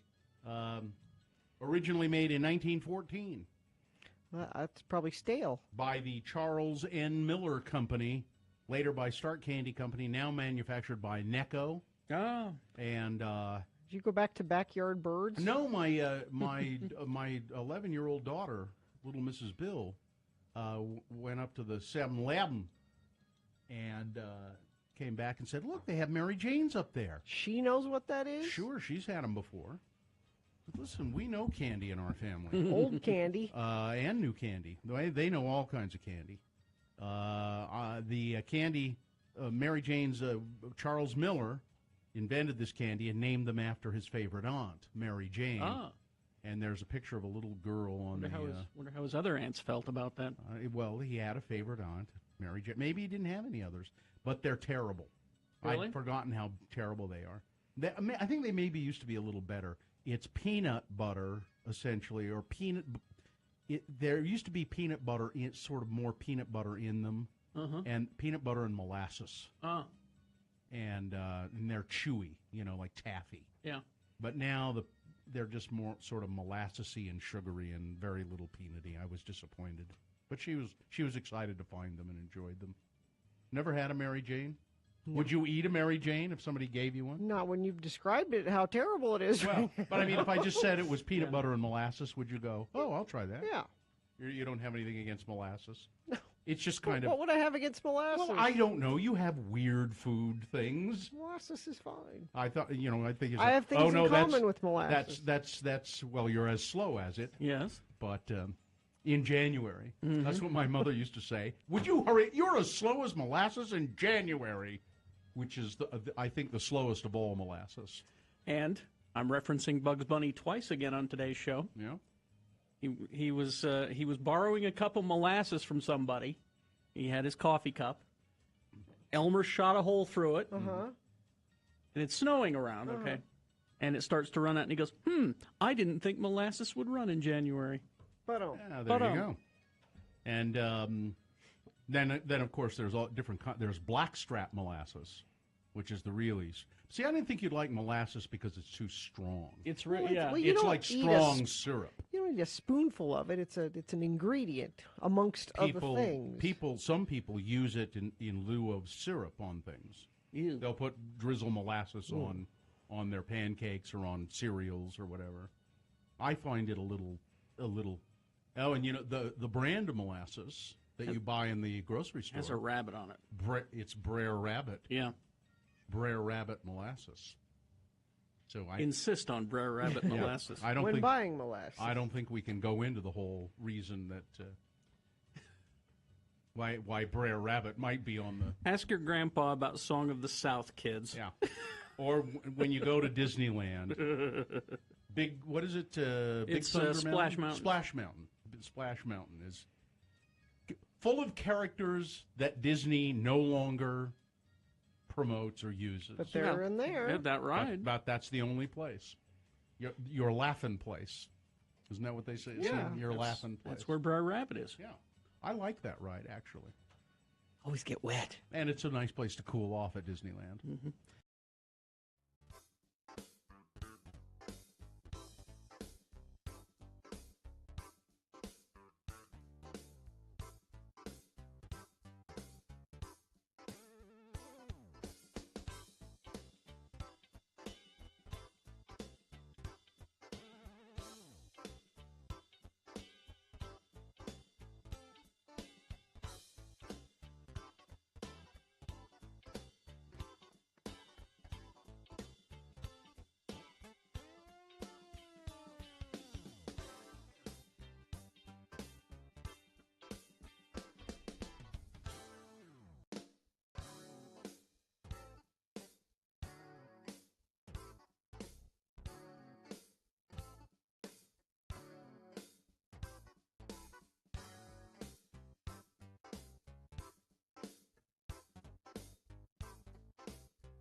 let's find out what's going on this weekend downtown. A lot.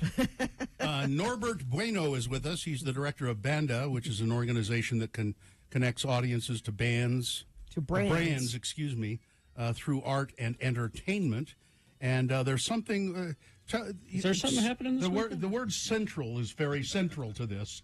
What is it? What is central? There's a lot of stuff going on this weekend, as you guys know, and we wanted to put something special right downtown, something for the community, family friendly, of course. We're putting on a huge free event.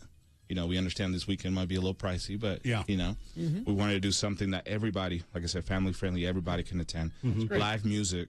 We have over 21 performances happening over the weekend, Friday, Saturday, Sunday, every day from 1 to 10 p.m. Are those mostly outside? Yeah, everything's outside. Everything's outside. Yeah, half of it, most of it's outside, of course, so stay warm. At Gallivan Center.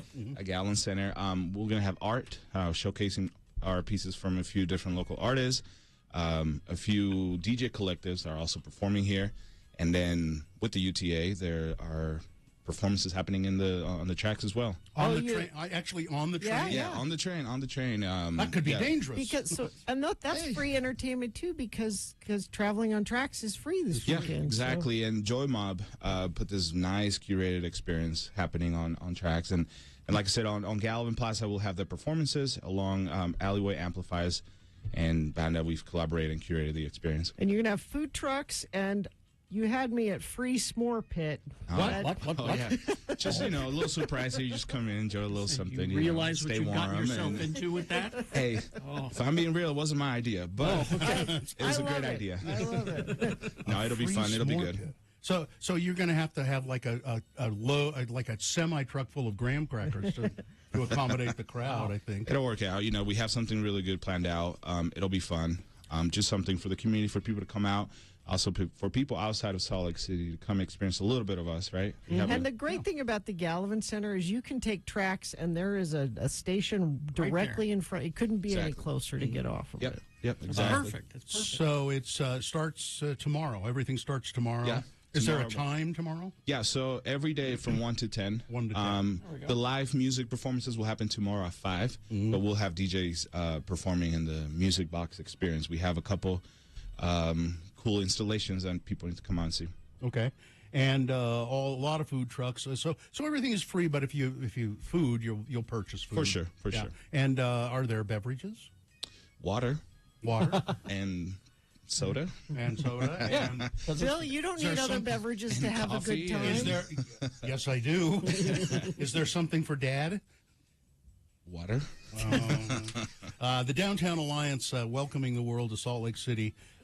Take advantage of this. This is a big deal. Well, a lot of people are saying, the NBA All-Star Game, the game's expensive. I can't afford that. There are all kinds of free and inexpensive events for you to participate in Salt Lake all weekend long, and for the whole family. This is an all ages event. Yeah, all ages. We, and like I said, like you said, there's a lot of things going on.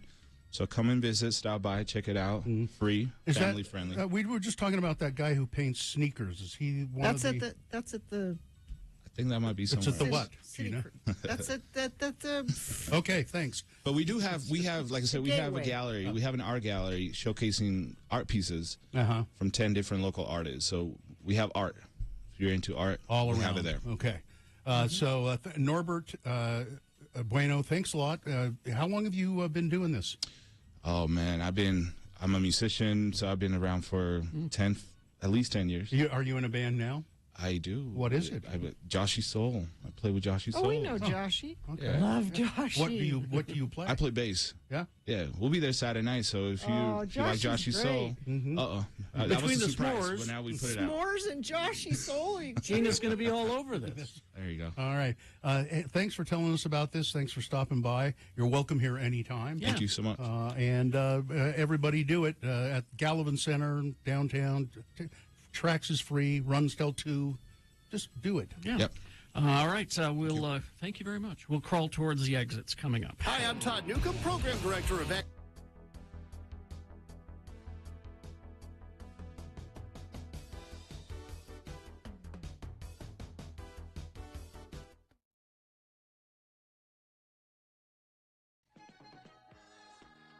It's Beth's question of the week. This is not complicated. You want to ask us something, you email it, and then we answer it. About pretty much anything you want. It's kind of like hello, yeah, what, but in email form. So send us your questions, radiofromhell at x96.com. Put best question or meh in the subject line, and we'll answer. And Katie has selected our best question for today. I did. I think it's kind of cute. So this one comes from, doesn't say, I can't say their name, so it comes from Curtis. He says, last night my fiance's beloved cat of 18 years, Tigger, passed away with the Great Bale. Oh. Her favorite memories of the 10-year-old I had with, or of the 10 years I had with her include basking in the sun on the freshly vacuumed carpet and all of these kinds of stuff. Says, my question is, what are some of your cherished memories with any of your dearly departed fur babies? Anything that makes you well up with tears or pride when you think of them? Oh, gosh. Now, I know all of us are animal owners and previous animal owners, so I thought it fit a good question. Mm-hmm. So if it's so my dog, Sadie Girl, who lived forever and ever and ever, and I said this at the time that she died. At the time she died, she was the longest relationship I had ever had with anybody. Like no human, other than like my family, have I had a relationship as long as. And dogs are, and I'm sure cats, for people that have them, are great because they love you no matter what.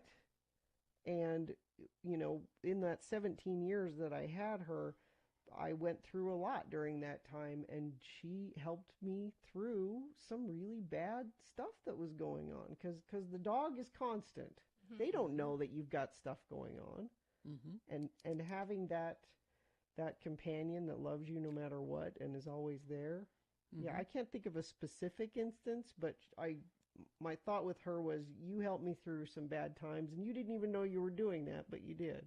Mm-hmm. We don't deserve dogs. Mine was, I did not know. When we first got Artie, I would come home, and if you go to x96.com/live, I'll show you the face that he would pull. I would come home from work, and he'd be, because he was there by himself, I would come home and he would be doing this. He would move his, he had the underbite already, but he would open his mouth and kind of back and forth like that, But not make a noise? Not making a noise. He would just go like that when I would come home. And I thought it was because he did something wrong, and he knew I was going to catch him, and he was like, this is his way of apologizing I thought that for a month. Yeah. And then I took Artie to the groomer, as I did every week, and our groomer, Tanya, who is the dog whisperer. I don't care what Cesar Milan says. She knows everything about dogs. And I told her, I said, he does this when I get home. And I showed her. She goes, oh, he's smiling at you. He's happy you're home. My heart. And I'm like, oh my God, I feel so bad that I thought it was because I'd go, what did you do, buddy? What did you do? And then when happy you were home. And then when I also remember when his eyes got bad in his later years, we would put a toy on each stare so that because his depth perception was gone. And so that way he could see the toys, because the carpet's brown, and if it was dark, it's hard he couldn't to tell. see. Yeah. So he would see the toys, and that's where he knew where a step was. So we'd put a step on each one. That's smart. But Katie, do you have one? Smile. Yeah, I do. So my very first dog that I ever personally owned was a little mentally challenged. I have a sore spot for a really big soft spot for like mentally challenged animals. But he just wasn't all there in the head. And when I got him, he was missing his 2 front teeth. And I always thought it was so weird. I named him Bosley because it was when the remake of Charlie's Angels had just kind of come out, and it was really big at the time. And he ended up developing sundowner syndrome in his later years, where he kind of just forgot who he was as soon as about 2 o'clock hit. But yeah, it was kind of scary. But before all of that kind of hit, he was just a little dumb, and it was a cute dumb. But in my parents' backyard, they have a wood deck that sits about 6 inches off of the ground floor. And we called Bosley over. My sister and I were sitting outside hanging out in the sun, and we called Bosley over to come sit with us. And he gets right up to the edge of the wood, and his legs were not very strong, and he was very chunky because he kept stealing other dogs' foods. So he went to get up on the porch, slipped, and just face planted into the wood steps. Oh. That was probably the best thing I have, but I actually have his ashes in a little box that say he finally got his 2 front teeth. Oh. That's mine.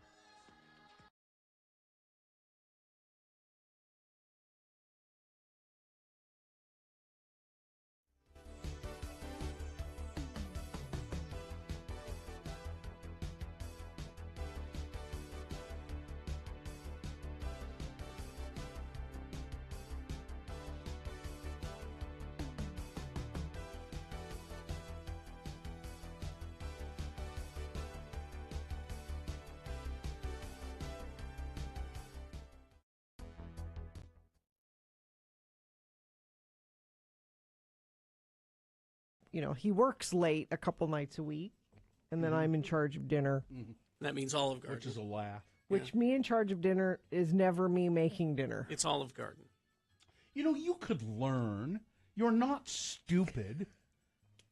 You could learn. It's not. No, it's probably too late for you.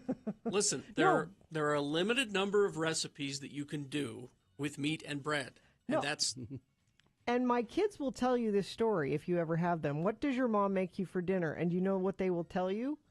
Mac and milk. mac and milk. Because a while ago I went to make mac and cheese for them. You know, we have people who work for the Division of Child and Family Services listening to this show. I'm not sure you want to tell this. And because I don't eat mac and cheese, I don't think, really. So you boil the pasta, and then I measured out the milk. This is for the boxed. Yeah, to put the crap powder in. that any moron can do. Yeah. That at 8 years old Yeah. I was doing. And I poured the milk into the noodles, and I put it on the table, and the kids, all 3 of them, sitting there, and they said, "Did you put the cheese?" Where's the cheese? back It's just powder. It's cheese powder. Where is it? I forgot to put it in the milk and mix it up. So you are stupid. I'm Yes. sorry. Yeah. It's impossible for you to learn to cook. Yes. You could do it. But my husband does such a good job. But of it, but I don't- but that burden falls upon you to give succor to your family. can have to nourish pizza twice a week. Gina, to nourish and strengthen their bodies. It doesn't hurt them to have pizza twice a week. So you're a disappointment. I'm surprised you snagged a husband. I am too. Well, everybody. And he's such a good guy. He wouldn't divorce me now that he knows the truth. Even though he was duped. This is now a pity marriage. All the way. I'm married. I got him to marry me quickly. Now I married you out of pity. I got to stick with you because you wouldn't survive.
Yeah.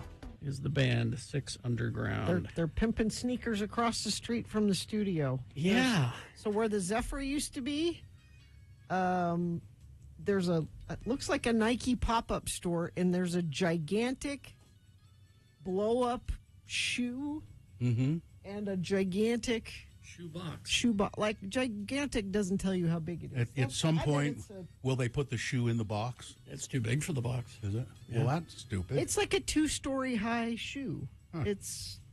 I wonder who's going to buy it. And it's only one of them. You get one shoe. Well, we couldn't afford two. I was just looking at a list of movies that are coming out in the coming year. In the coming year? Yeah, this year. Mm-hmm. I can't believe there's so many things Lots that I of want to them. see. Yeah. It's just the Marvels. Yeah, that's the Captain Marvel sequel. Oppenheimer, I'd like to see. That's Christopher Nolan. Barbie. That's going to be fun. With Margot Robbie Yeah. and Ryan Gosling. That's going to be a fun movie. There's another Mission Impossible, which will be good, I'm sure. There's two of them. In 1 year? Yeah, I think. They're, Really? they're Well, it says- releasing the first part of it, and Yeah. then It they says shot here- them at the same time. It says here, Dead Reckoning Part 1. Yeah. So let's see if it says. So maybe part 2 is coming next, the year after. I don't know. I don't know. It doesn't say here. But yeah, they shot two of No, them. it'll come in 2024. Yeah. There's Indiana Jones, of course. Yep. This is a movie I don't know anything about, and it's the second one, Extraction. Oh, it's on Netflix. It's an action movie with Thor. Yeah, Chris Hemsworth. Mhm. And I guess it was good enough they did a second one. It's, they did a second one. Yeah. Oh, I see. The Flash. Yes. Another Pixar movie called Elemental. Mm-hmm. This one, because I like Wes Anderson, Asteroid City. It's going to be weird. And it's got his usual cast, Jason Schwartzman, Tilda Swinton, because she can do anything. Anything. Adrian Brody, Edward Norton, and Tony Revolori, and Jeffrey Wright. But then Tom Hanks is also in it, Scarlett Johansson, Steve Carell, and Maya Hawke. It's about a group of people who gather together in the desert to stargaze, to watch stars. And then they do weird things. Probably.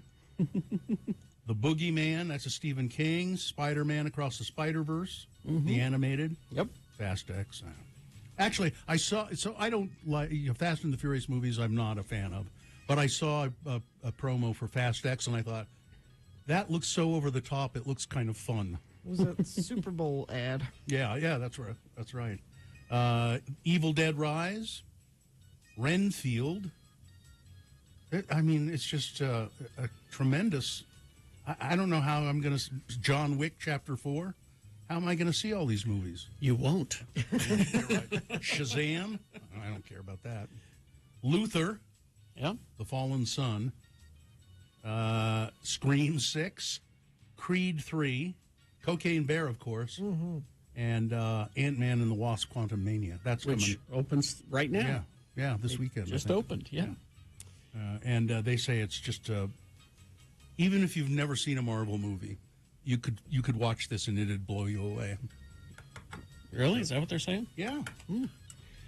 Well, I've seen a few. Yes, I know you have. So I look forward to it. I didn't tell you what Sue said to me the other day. No, what? It's the most romantic thing she's ever said to me. What?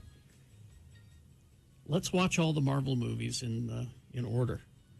She really does love you. And I said, honey, there's wine involved here. Are you? Oh no, I'm serious. How many are there? 20. Really, that many? So yeah, 20 something. And if you do them in chronological order, the order of release, will it? You can do them in order of release, or you can do them in chronological order, where you start with Captain America. So which one would you do? How would you do it? Well, that's what we're doing in chronological, but in the timeline, not the order of release. Will you know every? Will you know where to put every one of them? There are many lists available. There are many lists available. Plus, Disney Plus will list them that way for you. Oh, yeah. Wow. It'll say start here with Captain America, then go to Captain Marvel, then go to I have Disney Plus. Maybe I'll do that. We tried this in the pandemic. We started it, but at some point you're like, okay, we need a break because there's a lot. Well, of you them. just do little bites. Yeah, you see, it's when you have a spare, 20, 30 minutes. Yeah, watch 30 minutes of it. Exactly. It's not like it's because you know what's going to happen. They're going to destroy a city at the end, a big fight and destroy the city. Not always. No, they kind of got. I think they got out of that. Well, they got in trouble. Yeah, people were sort of starting to make fun of that. No, I aspect mean of the it. superheroes got in trouble. Well, that's right. That's why there's an agency called Damage Control. Oh, yeah. That's what they do. Is that the one where they went to get shawarma? That was the Avengers, yeah. And was that where they got in trouble because they destroyed that suit? Exactly. There was a lot of trouble for that. A lot of lawsuits. Well, there should have been. Mm-hmm. Well, there was beyond just lawsuits. The government stepped in. Yeah. Wanted to regulate them. Mm-hmm. But they saved the world from evil, but the price of it was destroying a city. This is all Bill. You need to watch the movies. It's all addressed. All addressed. Okay. They leave nothing out. Well, I'm going to go to Disney Plus and ask them. Look up the Sokovia Accords, sir. Okay. All right. I will. All right. I like to be informed. You know that. Friday's Radio from Hell show. Sean Means will be here to review some new physics documentary, Quantumania. It's not a physics movie. It's Ant-Man and the Wasp. Oh, right. Not physics. It's an entomology documentary. You are making my tired ache. Good thing Jimmy the Wine Guy will be here tomorrow for Have Another Drink. And I hope he's bringing some of that Water Pocket Distillery Campsite Cordial Robber's Roost. Making your tired ache and wetting your whistle on Friday's Radio from Hell show here on X96.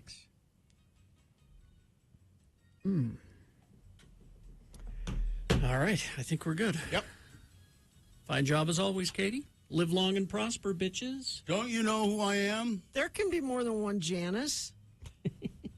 Marcy is next. 1 hour.